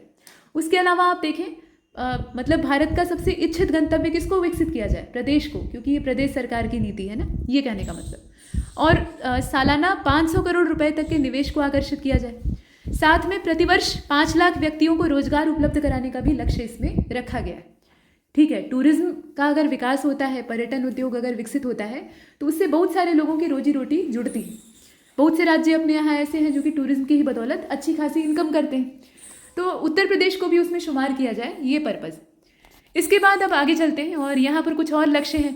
आप देख रहे हैं कि संपूर्ण राज्य में जन सेवाओं के स्तर को बढ़ाने का पर्पज़, रोजगार उपलब्ध करने के साथ साथ जन सेवाएं अगर बढ़ती हैं प्रदेश में, लोगों को सुविधा होती है, तरह तरह की सुविधाएं जो आधारभूत चाहिए होती हैं वो उपलब्ध होती हैं, तो ज़्यादा लोग यहाँ आना पसंद करेंगे। ठीक है, पता लगा कोई टूरिस्ट प्लेस है और वहाँ जो बुनियादी सुविधाएं हैं वही नहीं, तो फिर कौन जाएगा? जाना चाहेगा कोई? नहीं ना। तो वो सारी जो सुविधाजनक सहूलियतें हैं वो उपलब्ध रहें, ये भी साथ में ध्यान रखा गया है। तो ये सब आप देख रहे हैं। इसके बाद उत्तर प्रदेश खाद्य प्रसंस्करण उद्योग नीति ये 24 अक्टूबर 2017 को लॉन्च की गई थी, 5 वर्षों के लिए, यानी 2022 तक के लिए। कुल मिलाकर अधिसूचित होने की तारीख से 5 साल हो गया। और उद्देश्य क्या था, खास बात तो देखें, खाद्य प्रसंस्करण उद्योग के लिए अनुकूल वातावरण उपलब्ध कराना और अवस्थापना सुविधाओं का विकास करना, फूड प्रोसेसिंग जोन को चिन्हित करना, food processing park, mega food park, cold chain सुविधा का विकास करना, पूंजी निवेश को प्रोत्साहित करना और रोजगार का सृजन करना, ये सब इसमें शामिल। अगली है अपनी खाद्य प्रसंस्करण उद्योग नीति, और 2023 की ये जो पॉलिसी है 2 फरवरी को इसको प्रख्यापित किया गया और 5 साल तक चलेगी, यानी 2028 तक। कुल मिलाकर ये कि 2017 वाली जो उद्योग नीति थी उसके अंतर्गत प्राप्त हुए आवेदनों को खाद्य प्रसंस्करण उद्योग नीति 2017 के प्रावधानों के अंतर्गत व्यवहृत किया जाएगा। तो इसमें जो 2023 की उद्योग नीति है ये अगले 5 साल तक चलेगी, इसकी जो रेंज है वो आपको पता होनी चाहिए। इसके बाद अगली है अपनी खनिज नीति। ये देखें, खनिज नीति तो पहली जो अपने यहाँ प्रदेश की खनिज नीति है उसको जारी किया गया था 22 दिसंबर 1998 में। ठीक है, और इस नीति में खनिज विकास को उद्योग का दर्जा दिया गया था। प्रदेश के 10 जिलों को खनिज बाहुल्य वाला घोषित किया गया था। ईमानदारी की बात यह है कि उत्तर प्रदेश के पास उपजाऊ जमीन तो है, खेतीहर किसान मतलब खेती करने लायक जमीन है सघन कृषि के लिए, आबादी का दबाव तो ही है, तो खेतीहर जमीनें बढ़िया हैं, लेकिन जो खनिज संसाधन है वो हमारे पास बहुत मामूली है। ठीक है, खनिज संपदा के मामले में ये जो गंगा यमुना के मैदान है, उपजाऊ मैदान है, ये उतने धनी नहीं है, या ये कहा जाए कि कंगाल है। तो जो कुछ भी पाया जाता है वो 10 जिलों को उसमें खनिज बाहुल्य वाला, और ज़्यादातर दक्षिणी जिले हैं जो कि पठारी क्षेत्र से जुड़े हुए हैं। तो इसमें आप देखेंगे कि भूतत्व खनिकर्म निदेशालय के द्वारा खोजे गए खनिज भंडारों को विकसित करके उन पर आधारित उद्योग लगाने के उद्देश्य से 1974 में उत्तर प्रदेश का जो राज्य खनिज विकास निगम है उसको स्थापित किया गया था। ये आपने देखा। आगे चले, कौशल सतरंग योजना को देखिए, 2020 में शुरू की गई थी। बेरोजगार युवाओं को विशेष प्रशिक्षण देना इसका उद्देश्य था। आगे आप चलें, दिव्यांगजन शादी विवाह प्रोत्साहन पुरस्कार योजना। दिव्यांगजनों की मदद के लिए शादी विवाह प्रोत्साहन योजना को घोषित किया गया। और उसके अलावा भाग्य लक्ष्मी योजना ये 2017 की है। एक छात्रवृत्ति योजना है भाग्य लक्ष्मी योजना, बालिकाओं के लिए ये चलाई जा रही है। नाम से स्पष्ट है भाग्य लक्ष्मी। ठीक है, तो निश्चित तौर पर ये महिला सशक्तिकरण से जुड़ी हुई है और इसका उद्देश्य है छात्रवृत्ति देना। तो इस योजना में होगा ये कि राज्य सरकार लड़कियों को पालने और शिक्षित करने के लिए परिवारों को वित्तीय सहायता देगी, खासतौर पर शिक्षित करने के। आगे चलें, नवीन रोजगार छतरी योजना। अब ये जो छतरी योजना है इसको लॉन्च किया गया था 18 जुलाई 2020 को। किसान कल्याण मिशन 6 जनवरी 2021, किसानों की आमदनी दोगुनी करना, और इसे शुरू किया गया था लखनऊ के सरोजनी नगर से। इसके बाद आगे चलते हैं, यहाँ देखें आप कन्या सुमंगला योजना को। इसकी तारीख तो सभी जानते हैं, काफ़ी घिसी हुई है, 1 अप्रैल 2019। इसमें आप देखेंगे बालिका शिक्षा और स्वास्थ्य को प्रोत्साहन देना इसका उद्देश्य था, साथ में बालिका के जन्म के प्रति समाज में सकारात्मक सोच विकसित करना। तो अब सोच विकसित करने के लिए कोई योजना नहीं काम कर सकती है, उसके लिए व्यक्तिगत जमीनी स्तर पर काम करना होगा, लेकिन हाँ जो सहयोग देने की बात है वो जरूर काम करेगा। तो शिक्षा और स्वास्थ्य को सुधारने का मूल रूप से उद्देश्य था। और इसमें आप देखेंगे कि जो पात्र बालिकाएं हैं उन्हें 6 विभिन्न श्रेणियों में 15,000 रुपये की सहायता दिए जाने की व्यवस्था की गई। इसके बाद कौशल सतरंग युवा हब और अप्रेंटिसशिप योजना जो है उसको देख लीजिए। ये 13 मार्च 2020 की है और युवाओं के लिए कौशल विकास और रोजगार का सृजन करना इसका उद्देश्य है। उसके लिए 3 महत्वाकांक्षी योजनाओं को शुरू किया गया था। आगे आप मिनी ग्रीन ट्यूबवेल योजना को देख रहे हैं। ट्यूबवेल से सिंचाई के मामले में हम टॉप पर रहते हैं। अब यहाँ जो ये ग्रीन ट्यूबवेल है ये आप देखेंगे इसके लिए स्वीकृति दी गई है और ये 14 अक्टूबर 2020 की तारीख है। जो लघु सिंचाई कार्यक्रम था उसी के अंतर्गत इस योजना को स्वीकृति मिली हुई। विरासत अभियान ये प्रदेश सरकार के द्वारा 15 दिसंबर 2020 को लॉन्च किया गया था और राज्य के ग्रामीण क्षेत्रों में संपत्ति और भूमि उत्तराधिकार संबंधी जो विवाद होते हैं, झंझट होती है, उसको समाप्त करने के लिए ये पहला विरासत यानी प्राकृतिक उत्तराधिकार अभियान को शुरू किया गया था। 2 महीने का अभियान चलाया गया था। 15 फरवरी 2021 तक इसको पूरा विधिवत चलाया गया था। इसको आपने देखा। इसके बाद दिव्यांगजन पेंशन योजना है, 2016 में ये शुरू की गई थी। ठीक है, और विकलांग व्यक्ति या दिव्यांग व्यक्ति जो है उनको पेंशन के रूप में वित्तीय सहायता दी जाएगी। 14 सितंबर 2016 की तारीख है मुख्यमंत्री किसान और सर्वहित बीमा योजना की। साथ में स्वामी विवेकानंद युवा सशक्तिकरण योजना को आप यहाँ पर देख रहे हैं। उत्तर प्रदेश सरकार की छात्रों के लिए एक महत्वपूर्ण योजना है और 25 दिसंबर 2021 को लखनऊ का जो एकना स्टेडियम है वहां पर इस योजना को लॉन्च किया गया था। डेवलपमेंट सिस्टम कारपोरेशन लिमिटेड इस योजना की नोडल एजेंसी है और इसमें विभिन्न पाठ्यक्रमों के छात्र छात्राओं को टैबलेट और स्मार्टफोन दिए जाएंगे। ये एक बात। आगे आप चलें, विश्वकर्मा श्रम सम्मान योजना प्रदेश सरकार के द्वारा 26 दिसंबर 2018 को इसको शुरू किया गया था। उद्देश्य था प्रदेश के शहरी और ग्रामीण क्षेत्र के पारंपरिक कारीगर जैसे कि बढ़ई है, दर्जी है, टोकरी बुनकर है, नाई, सुनार, लोहार, कुम्हार, हलवाई, मोची, राजमिस्त्री, हस्तशिल्पी, जितने भी हाथ के कारीगर हैं, मेहनत करते हैं लगातार, उनकी आजीविका के साधनों को सुदृढ़ किया जाए और उनके जीवन स्तर को और बेहतर बनाया जाए। उसके लिए इसको लाया गया था विश्वकर्मा श्रम सम्मान योजना को। उसके बाद आगे चलते हैं। अपने यहाँ पौराणिक जो धारावाहिक दिखाए जाते हैं या हम कल्पना करते हैं, उसमें विश्वकर्मा जी को हम इस तरह से लेते हैं कि भाई उन्होंने हाथ घुमाया, उनके हाथ से कोई दिव्य प्रकाश निकला और भवन खड़े हो गए, द्वारका नगरी खड़ी हो गई, या जो उन्होंने बनाना चाहा वो खड़ा हो गया। लेकिन वास्तविकता ऐसी थोड़ी थी। विश्वकर्मा जी के पास सहयोगियों का एक अच्छा खासा जत्था था और वो सारे जो दिव्य सहयोगी थे वो उनके साथ लगकर बड़ी ही मेहनत से काम करते थे और उनकी जो कुशल कारीगरी थी, उनका जो कौशल था, उसके सहारे ऐसे ऐसे खूबसूरत स्थापत्य खड़े होते थे। वास्तविकता तो ये है, ठीक है, मतलब मेहनत लगती है इस काम में, ये कहने का मतलब, ये हाथ घुमाते ही ऐसे कोई काला जादू थोड़े ही है। तो ये मेहनत को सम्मान देने का उद्देश्य है। इसके बाद आगे चलते हैं और तारीख याद रखिए 26 दिसंबर 2018। इसके बाद देखें यहाँ पर एक जनपद एक उत्पाद विपणन प्रोत्साहन योजना, ये उत्तर प्रदेश सरकार की है। इसमें कुछ अच्छी बातें कही गई हैं, जैसे कि सूक्ष्म लघु और मध्यम उद्यम मंत्रालय राज्य का जो है, इसने अपने सार्वजनिक क्षेत्र के उपक्रम यानी राष्ट्रीय लघु उद्योग निगम के साथ मिलकर लघु और सूक्ष्म उद्योगों में विपणन सहायता योजना के तहत विपणन संबंधी सहायता दी।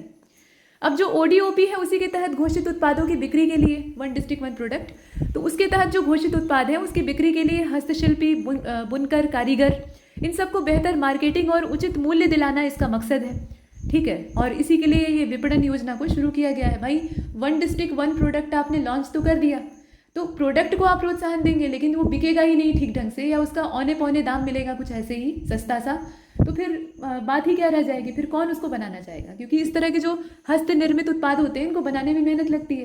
कहीं की जरी जरदोजी है, कहीं का टेराकोटा है, कहीं का कोई जो फूड प्रोसेसिंग वाला मामला है, या कहीं के कुछ मूंज के जो तरह तरह के टोकरियाँ होती हैं या सजावटी सामान होते हैं, तो ये सारी चीज़ें बनाने में समय लगता है, मेहनत लगती है। अब उसका जो मेहनत का उचित मेहनताना है वही नहीं मिल रहा है, तो इसके लिए विपणन योजना को लाया गया।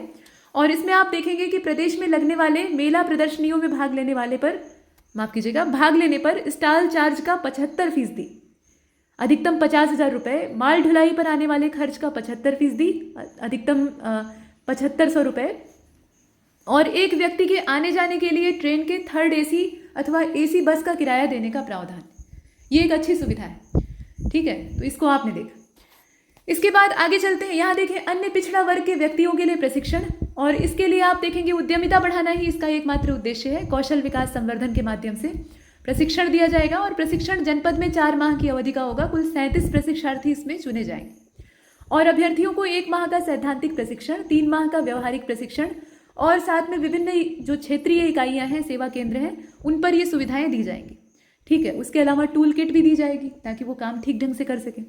आगे बढ़ते हैं। उत्तर प्रदेश कौशल विकास मिशन को देखिएगा, UP SDM, ठीक है, SDM सुनते ही आपकी आंखें चमकने लगी, तो आइए देखते हैं।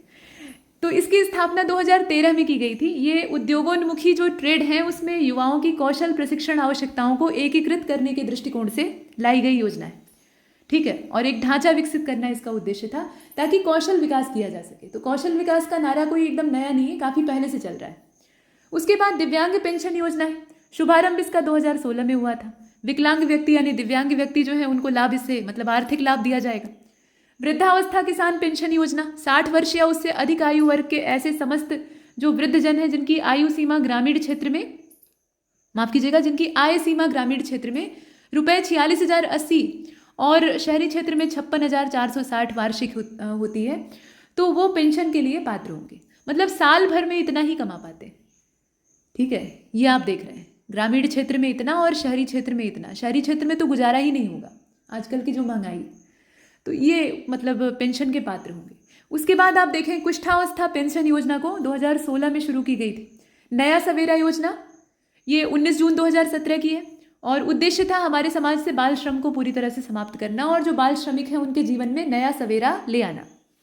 इसके बाद मुख्यमंत्री जन आरोग्य योजना, तो आयुष्मान भारत योजना में जो लाभार्थी नहीं बन सके हैं, मतलब जो उसके लाभार्थी बन चुके हैं वो तो ठीक, लेकिन बहुत सारे लोग वहाँ से मायूस होकर खाली हाथ लौट आए, तो उसके दायरे में नहीं आने वाले लेकिन गरीबी रेखा से नीचे जीवन यापन करने वाले, ठीक है, मतलब हकदार थे लेकिन उसमें शामिल नहीं हो पाए, तो गरीबी रेखा से नीचे जीवन यापन करने वाले जो लोग हैं उसके लिए मतलब ऐसे लोगों के लिए जन आरोग्य अभियान को लॉन्च किया गया 2019 मार्च में।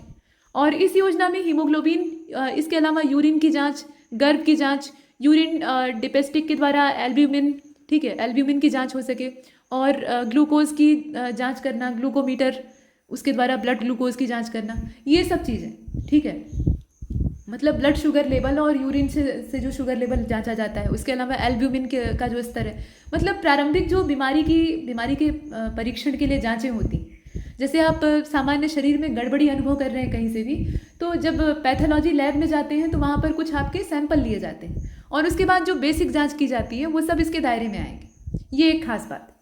उसके बाद मुख्यमंत्री समग्र ग्राम विकास योजना को देखिएगा, जनवरी 2018 में शुरू की गई है। उसका लक्ष्य देखिएगा ध्यान से कि सीमावर्ती गांवों के समग्र विकास का उद्देश्य लेकर ये चली है और शहीदों के गांवों को शहीद ग्राम के नाम से इसमें पुकारा जाएगा। ये आप देखें। आगे चलें, सौर ऊर्जा नीति 2022, इसको मंजूरी मिली 16 नवंबर 2022 को, 5 वर्ष तक लागू रहेगी। सौर ऊर्जा को प्रोत्साहन देना नाम से इसका काम क्लियर है। बाकी आप देखें कि क्रियान्वयन के लिए उत्तर प्रदेश में नवीन और नवीकरणीय ऊर्जा विकास एजेंसी जो है, यूपी नेडा जिसे कहा जाता है, वही इसमें नोडल है, ठीक है, वो इसमें नोडल एजेंसी के तौर पे नॉमिनेट हुई। उत्तर प्रदेश राज्य जैव ऊर्जा नीति 2022, घोषणा इसकी सितंबर 2022 में हुई थी और जैव ऊर्जा नीति के अंतर्गत कृषि पशुधन अपशिष्ट चीनी मिलों से प्रेस मड निकाय जो हैं, ठोस अपशिष्ट हैं, उन सबको इकट्ठा किया जाएगा और इकट्ठा करने के बाद उनका उपयोग करके compressed biogas, plant biocoal, biodiesel, bioethanol, उसके अलावा इस तरह की और भी इकाइयाँ जो हैं वो इस्टेब्लिश की जाएंगी, मतलब उनके उसमें निवेश को प्रोत्साहित किया जाएगा। तो इससे होगा, मतलब एक पंथ दो काज वाली बात है, जो वेस्ट है उसका भी मैनेजमेंट हो जाएगा। दूसरी बात यह है कि उससे हम एनर्जी जनरेट कर सकते हैं। हालांकि जो बायोडिग्रेडेबल वेस्ट होता है उसको मैनेज करना इतना टेढ़ा काम नहीं है, लेकिन हाँ, उससे ऊर्जा अगर उत्पादित हो सकती है तो इससे ज़्यादा बढ़िया क्या हो सकता है। तो ये कुछ हमने देखा। और आगे आप देखें आत्मनिर्भर कृषक समन्वित योजना को, तो किसानों की आमदनी को 2022 तक दोगुना करने के उद्देश्य से विभिन्न योजनाओं को बेहतर बनाने के लिए यहाँ अवस्थापना के विकास का उद्देश्य था और बीच में जो गैप आ रहा था, मतलब एक अंतराल पैदा हो रहा था, उसको पूरा करने के लिए इस योजना को क्रियान्वित किया गया है। तो किसानों को आत्मनिर्भर बनाना, किसानों की आमदनी को दोगुना करने वाला जो एक प्रावधान सरकार ने पीछे किया था, उसी के उद्देश्य से इस योजना का क्रियान्वयन हुआ था 2021-22। दुग्धशाला विकास, दुग्ध उत्पाद प्रोत्साहन नीति, इसको 20 अक्टूबर 2022 को शुरू किया गया था। डॉक्टर रजनीश दुबे दुग्ध विकास विभाग के अपर मुख्य सचिव थे, उनके द्वारा इसकी अधिसूचना जारी की गई। तो अब इसमें खास है इसका उद्देश्य में ये था कि दुग्ध प्रसंस्करण के स्तर को 10 से बढ़ाकर 25% करना, ठीक है, और बाजार के लिए उपलब्ध दूध को 44 से बढ़ाकर 65% करना, ये इसमें लक्ष्य रखा गया था। इसके बाद आप आगे चलें, यहाँ देखें मुख्यमंत्री मत्स्य संपदा योजना। मत्स्य संपदा योजना को शुरू किया गया और ये 100% राज्य पोषित, मतलब राज्य द्वारा वित्त पोषित एक नवीन योजना है। इसमें मत्स्य पालन के क्षेत्र में वृद्धि करना और ग्रामीण अंचलों में आवासित स्थानीय मत्स्य पालकों के आर्थिक और सामाजिक उत्थान को सुनिश्चित करना उद्देश्य था, क्योंकि ज़्यादातर जो मत्स्य पालक हैं वो खेतीहर किसान भी होते हैं, तो किसानों की आमदनी भी इससे लगे हाथ बढ़ जाएगी, ये भी पर्पज़ है। उसके अलावा Uttar Pradesh textile and garmenting policy 2022, 17 अक्टूबर को अधिसूचना जारी होती है और ये अगले 5 साल तक चलेगी। समझ रहे हैं आप कब तक चलेगी, जोड़ लीजिए 5 साल। उद्देश्य क्या है, बाकी प्रदेश सरकार तो बना ही रही है, तो भाई वो तो संशोधन और अतिक्रमण कर ही सकती है। अगर वो नहीं डिस्टर्ब करती है तो 5 साल तक चलेगी, चाहेगी तो और पहले ही खत्म हो जाएगी। अब उद्देश्य क्या बनता है कि वस्त्र क्षेत्र में निवेश को आकर्षित करना और प्रदेश में अधिकाधिक रोजगार का सृजन करना, टेक्सटाइल और गारमेंट के क्षेत्र में। Handloom, powerloom, silk, textile and garmenting policy 2017, 26 दिसंबर 2017 को इसको मंजूरी दी गई थी। और बाकी आप देखें कि ईज ऑफ डूइंग बिजनेस वाला जो प्रावधान है उसी के तहत प्रस्तावित वस्त्र नीति के जितने भी प्रावधान हैं वो यहाँ लागू होते हैं। और सूचना प्रौद्योगिकी जनित सेवा नीति, इसके लिए जो तारीख है अधिसूचना की वो 18 नवंबर 2022 की। इसके बाद कृषक दुर्घटना कल्याण योजना 14 सितंबर 2019।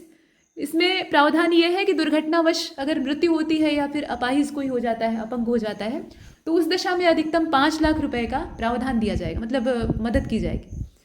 और निःशुल्क टैबलेट स्मार्टफोन वितरण 25 दिसंबर 2021 को लॉन्च किया गया था। युवाओं को डिजिटली साक्षर बनाना, तकनीकी रूप से सक्षम बनाना।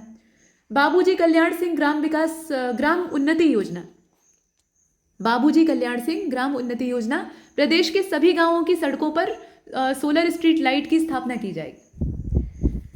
तो ये कुछ प्रावधान हमने देखे। और यहाँ पर मुख्यमंत्री सक्षम सुपोषण योजना है 2021-22 से क्रियान्वित की गई और इसके माध्यम से महिलाओं और बच्चों को बेहतर पोषण उपलब्ध कराया जाएगा।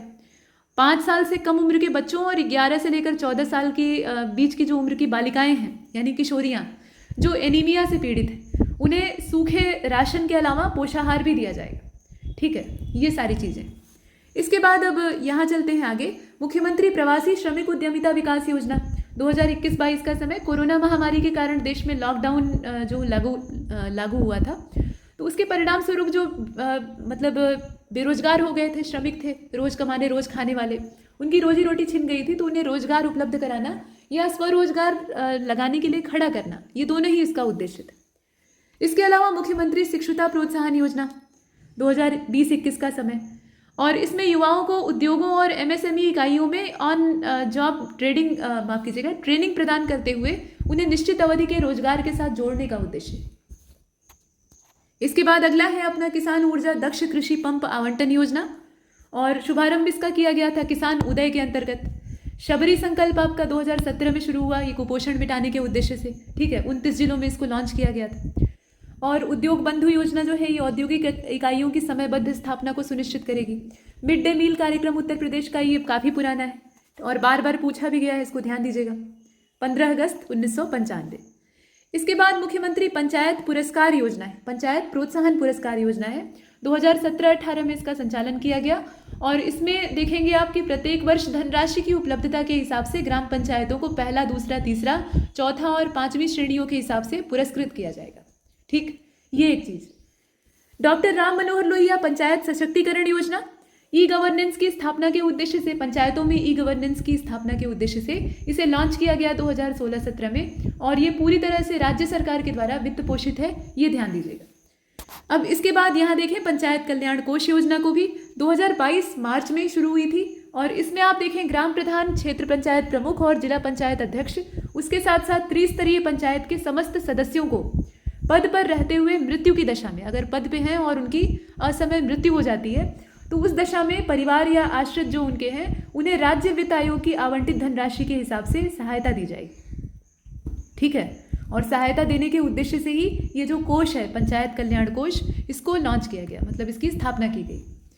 इसके बाद निर्माण कामगार आवास सहायता योजना, इसमें उद्देश्य था कि जो पंजीकृत कर्मकार हैं उन्हें आवासीय सुविधा के लिए अनुदान दिया जाए। आगे चले, मेधावी छात्र पुरस्कार योजना, और इसमें योजना के द्वारा भवन और सन्निर्माण कर्मकार के जो मेधावी बच्चे हैं, ठीक है, मतलब भवन निर्माण में शामिल जो कर्मकार हैं, उनके जो प्रतिभाशाली बच्चे हैं उनको शिक्षा के प्रति प्रोत्साहित किया जाए और उच्च और व्यावसायिक शिक्षा से जोड़ा जाए। अगर वो कोई टेक्निकल एजुकेशन लेना चाहते हैं तो कक्षा 5 से लेकर इंजीनियरिंग या फिर चिकित्सा डिग्री जो उनकी है, मतलब चाहे वो बीटेक करना चाहें या फिर मेडिकल की फील्ड में आना चाहें, तो उसके लिए 4,000 रुपये से लेकर 12,000 रुपये प्रतिवर्ष दिया जाएगा। ठीक है, तो ये एक चीज़ इसमें दी जा रही है। उसके बाद संत रविदास शिक्षा सहायता योजना है। अब इसके अंतर्गत बोर्ड में पंजीकृत निर्माण श्रमिकों के अधिकतम 2 बालक बालिकाओं को कक्षा 1 से प्रारंभ होकर उच्च शिक्षा हेतु छात्रवृत्ति दी जाती है। तो ये प्रावधान आपने देखा। उसके बाद आवासीय विद्यालय योजना है। इसमें आप देखें कि श्रमिक के साथ कार्यस्थल पर रहने वाले 6 से लेकर 14 वर्ष की आयु के बच्चों को प्राथमिक, जूनियर, हाई स्कूल और माध्यमिक शिक्षा की सुविधा उपलब्ध कराते हुए उन्हें गुणवत्तापूर्ण शिक्षा देने का उद्देश्य। निर्माण कामगार अंत्येष्टि सहायता कार्यक्रम या योजना, इसमें क्या होता है कि जो पंजीकृत निर्माण श्रमिक हैं उनकी अगर मृत्यु होती है तो उस स्थिति में उनकी अंत्येष्टि और अंतिम संस्कार के लिए 25,000 रुपये तात्कालिक आर्थिक सहायता 15 कार्य दिवस में प्रदान की जाएगी। ठीक है, तो ये चीज़। उसके बाद आगे चलते हैं। पता लगा किसी की मृत्यु हुई, देहावसान उसका हुआ, और उसके बाद करना है अंतिम संस्कार। तत्काल में ही पैसे नहीं, तो वो आदमी चंदा करके फिर पैसे जुटाए। सरकार का जो कोष है या सरकार का फंड है, तत्काल थोड़े ना कुछ मिल जाएगा। 15 दिन का समय 13 दिन में 13 ही हो जाती है। 15 दिन में कहीं कुछ जो मुहैया होगा धनराशि वो यहाँ नजर आएगी। इसके बाद आगे चलते हैं। यहाँ देखें आप पंडित दीनदयाल उपाध्याय स्वरोजगार योजना को। तो इस योजना में अनुसूचित जाति और जनजाति के ऐसे व्यक्ति जो कि गरीबी रेखा से नीचे जीवन यापन कर रहे हैं, अर्थात बहुत ज़्यादा गरीब हैं, उनको कृषि और उससे संबंधित अन्य प्राथमिकता प्राप्त जो क्षेत्र हैं उनके क्रियाकलापों हेतु ऋण उपलब्ध किए जाने पर पूरा फोकस किया गया है, और इसलिए नाम रखा गया है दीनदयाल उपाध्याय स्वरोजगार योजना। समग्र शिक्षा अभियान 14 से 18 आयु वर्ग, इसमें बच्चों का मतलब बालक बालिकाएं, उनको माध्यमिक स्तर पर गुणात्मक शिक्षा उपलब्ध कराना, और इसमें भारत सरकार सहयोगी, ये ध्यान दीजिएगा। साथ में अनुसूचित जाति जनजाति, अल्पसंख्यक और आर्थिक रूप से कमजोर वर्ग के जो छात्राएं हैं उनकी शिक्षा के लिए विशेष उपाय किए जाने हेतु ये अभियान 2009 से 10 वाला जो बजट वर्ष था उसमें संचालित हो रहा था, और ये केंद्र के द्वारा पूर्व निर्धारित योजना है। यहाँ आप देख रहे हैं, यहाँ थोड़ा सा बोलने में मिस्टेक हुआ है। केंद्र द्वारा ये पूर्व निर्धारित योजना है, ठीक है, और सभी राज्य के जितने भी जिले हैं उनमें संचालित हो रही है। इसमें 60% केंद्र देगा और 40% राज्य को लगाना पड़ेगा। इसका मूल उद्देश्य है हाई स्कूल के छात्र छात्राओं के लिए 5 किलोमीटर की जो परिधि है उसमें माध्यमिक शिक्षा उपलब्ध कराना। मतलब जहाँ भी उनके घर आवास क्षेत्र हैं उनसे 5 किलोमीटर के दायरे में ही कोई स्कूल होना चाहिए, ये एक चीज़। और उसके बाद मिशन परिवार विकास योजना है। 3 या 3 से अधिक सकल प्रजनन दर वाले 57 जनपदों में, अब इसमें जनपदों को पहले पहचाना गया कि कहाँ प्रजनन दर उच्च है, तो इन जनपदों में कार्यक्रम संबंधी जो गतिविधियां हैं उसमें ग्राहिता और गर्भ निरोधक सामग्री की जन समुदाय तक सुलभ उपलब्धता सुनिश्चित करने के उद्देश्य से इसको लॉन्च किया गया है।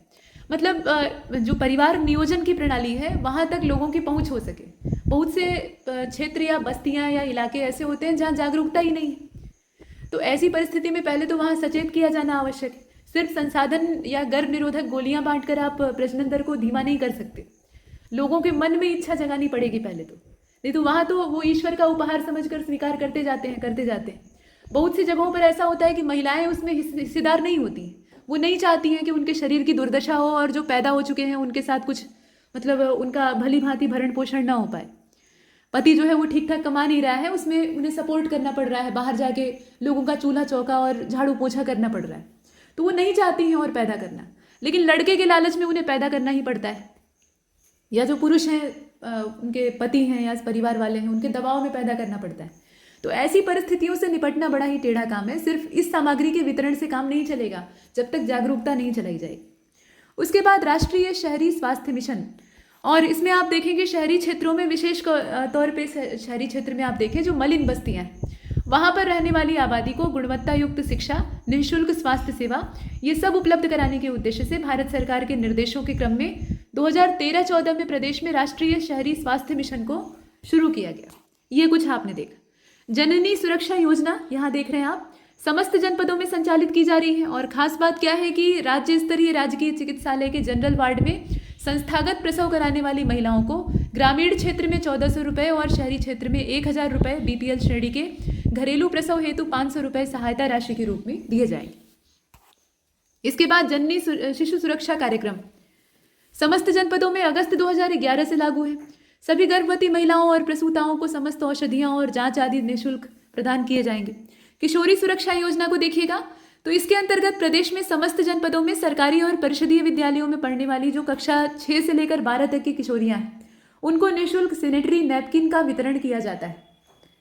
ये एक खास बात है। उसके बाद बाबा साहेब अम्बेडकर रोजगार प्रोत्साहन योजना, अब इसमें उद्देश्य था कि ग्रामीण क्षेत्र में स्थानीय उपलब्धता के आधार पर सतत रोजगार के अवसर को सृजित करना, और नवंबर 2019 की बात है। उसके नवीन मार्गदर्शी सिद्धांत के हिसाब से अनुसूचित जाति जनजाति को 23% आरक्षण निर्धारित करना, ठीक है, मतलब अनुसूचित जाति जनजाति के लिए 23% इसमें आरक्षण निर्धारित किया गया है। ये इसका प्रावधान है, इसको आपने देखा। नेक्स्ट है अपनी मातृत्व शिशु और बालिका मदद योजना, और इस योजना में पंजीकृत पुरुष कर्मकारों की जो पत्नियां हैं उनको अधिकतम 2 बच्चों तक प्रसव के उपरांत शिशुओं के 2 वर्ष की आयु पूर्ण करने तक पौष्टिक आहार उपलब्ध कराया जाएगा, लेकिन सिर्फ 2 बच्चों तक। अगर ज़्यादा आप पैदा करने के लालच में पड़ेंगे तो ये सुविधा नहीं मिलेगी। और कुल मिलाकर पत्नियों का मतलब कामगारों की जो बीवियां हैं उनके मातृत्व के हित लाभ के रूप में 6,000 रुपये एक मुश्त और महिला निर्माण श्रमिक को उपरोक्त के अतिरिक्त 1,000 रुपये की धनराशि चिकित्सा बोनस के रूप में देय होगी। मतलब महिला अगर खुद उसमें श्रम में योगदान दे रही है तो उस परिस्थिति में ये 1,000 रुपये का अलग से प्रावधान किया गया है। उसके अलावा नेशनल पैलिएटिव केयर प्रोग्राम है। अब ये जो पैलिएटिव केयर प्रोग्राम है ये 2016-17 से लॉन्च किया गया। अब ये जो कैंसर कंट्रोल और हेल्थ केयर वाला ये आप देख रहे हैं एल्डरली कार्यक्रम, इसका ये महत्वपूर्ण घटक है। वर्तमान में 15 जिलों में ये प्रोग्राम चलाया जा रहा है, प्रदेश के 15 जिलों में। राष्ट्रीय तंबाकू नियंत्रण कार्यक्रम, अब ये कार्यक्रम 2003 का जो समय था, यहाँ देखिए आप COTPA 2003, इसका संचालन सामान्य जनता विशेष रूप से जो युवा पीढ़ी है तंबाकू से होने वाली हानियों के प्रति उन्हें जागरूक करने के उद्देश्य से। और मजे की बात यह है कि ज़्यादातर तंबाकू खोर और इस तरह के जो नशे के शौकीन युवा हैं या लोग हैं वो बहुत अच्छे से जानते हैं कि तंबाकू के सेवन से क्या हो सकता है, लेकिन उसके बावजूद उसकी लत में ऐसे रमे हुए हैं कि उन्हें मरना मंजूर है लेकिन तंबाकू छोड़ना नहीं। ठीक है, डॉक्टर के यहाँ जाएंगे और डॉक्टर उनको दवाई लिखेगा और दवा खाने में इतनी 20 तरह की आनाकानी करेंगे कि फलाने दवा से मेरा पेट खराब हो गया, ये दवा जो है इससे मुझे चक्कर आता है, ये दवा जो है ये इसका स्वाद बहुत कड़वा है, मुझसे खाई नहीं जाती।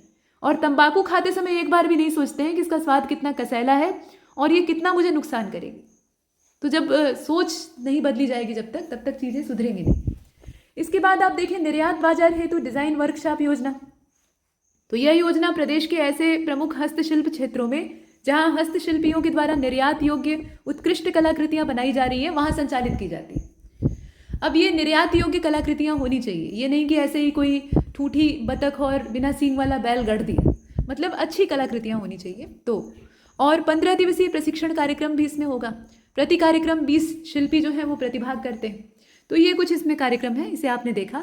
और यहाँ आप देख रहे हैं मुख्यमंत्री ग्रामोद्योग रोजगार योजना को। चूँकि बेरोजगारी बढ़ती जा रही है, ग्रामीण क्षेत्रों में तो बढ़ी रही है, शहरी क्षेत्रों में भी है, और ग्रामीण क्षेत्रों में जो शिक्षित बेरोजगार हैं वो शहरों की ओर पलायन कर रहे हैं और वहाँ पर पलायन कर रहे हैं तो वहाँ भीड़ बढ़ा रहे हैं, वहाँ के रोजगारों पर दबाव बढ़ रहा है, वहाँ के जो लाभार्थी उसके असल में होने चाहिए थे वो उसमें पार्टिसिपेट ही नहीं कर पा रहे हैं। तो कुल मिलाकर सारी चीज़ें असंतुलित हो रही हैं। इसलिए यहाँ पर देखें कि शहरों की ओर जो इनका पलायन है उसको हतोत्साहित करने के लिए आपको करना क्या होगा, गाँव में ही रोजगार उपलब्ध कराना होगा। तो उसी उद्देश्य से प्रदेश के ग्रामीण क्षेत्रों में व्यक्तिगत उद्यमियों को पूंजीगत ऋण, ठीक है, और ये जो पूंजीगत ऋण है ये 10 लाख रुपए, तो इसकी सहायता बैंकों के माध्यम से प्रदान की जाएगी। ठीक है, इसका नाम है ग्रामोद्योग रोजगार योजना। इसके बाद मुख्यमंत्री हस्तशिल्प पेंशन योजना है। हस्तशिल्पियों के जीवन स्तर और उनकी आर्थिक स्थिति में गुणात्मक सुधार लाने के लिए इसको शुरू किया गया था दिसंबर 2017 में, और इसमें चयनित होने वाले जो हस्तशिल्पी हैं उनको 500 रुपये हर महीने पेंशन दी जाएगी। इसके बाद पिछड़ा वर्ग प्रशिक्षण योजना है। 2018-19 के समय में ये वित्तीय वर्ष था, उस समय से पिछड़े वर्ग के व्यक्तियों के लिए मतलब व्यक्तियों के उत्थान के लिए लॉन्च किया गया था। और इसमें जो लाभार्थी होंगे उन्हें विभिन्न ट्रेंडों में करीब 4 माह के लिए कौशल प्रशिक्षण दिया जाएगा। तो ये कुछ खास बात यहाँ पर हमने देखी और यहाँ पर हमारा ये वीडियो समाप्त होता है। तो इस वीडियो श्रृंखला में लगभग ये 2 घंटे के आसपास बन गया है, लेकिन इसमें आपको बहुत सारी योजनाओं से परिचित होने का मौका मिला, कुछ नई कुछ पुरानी, लेकिन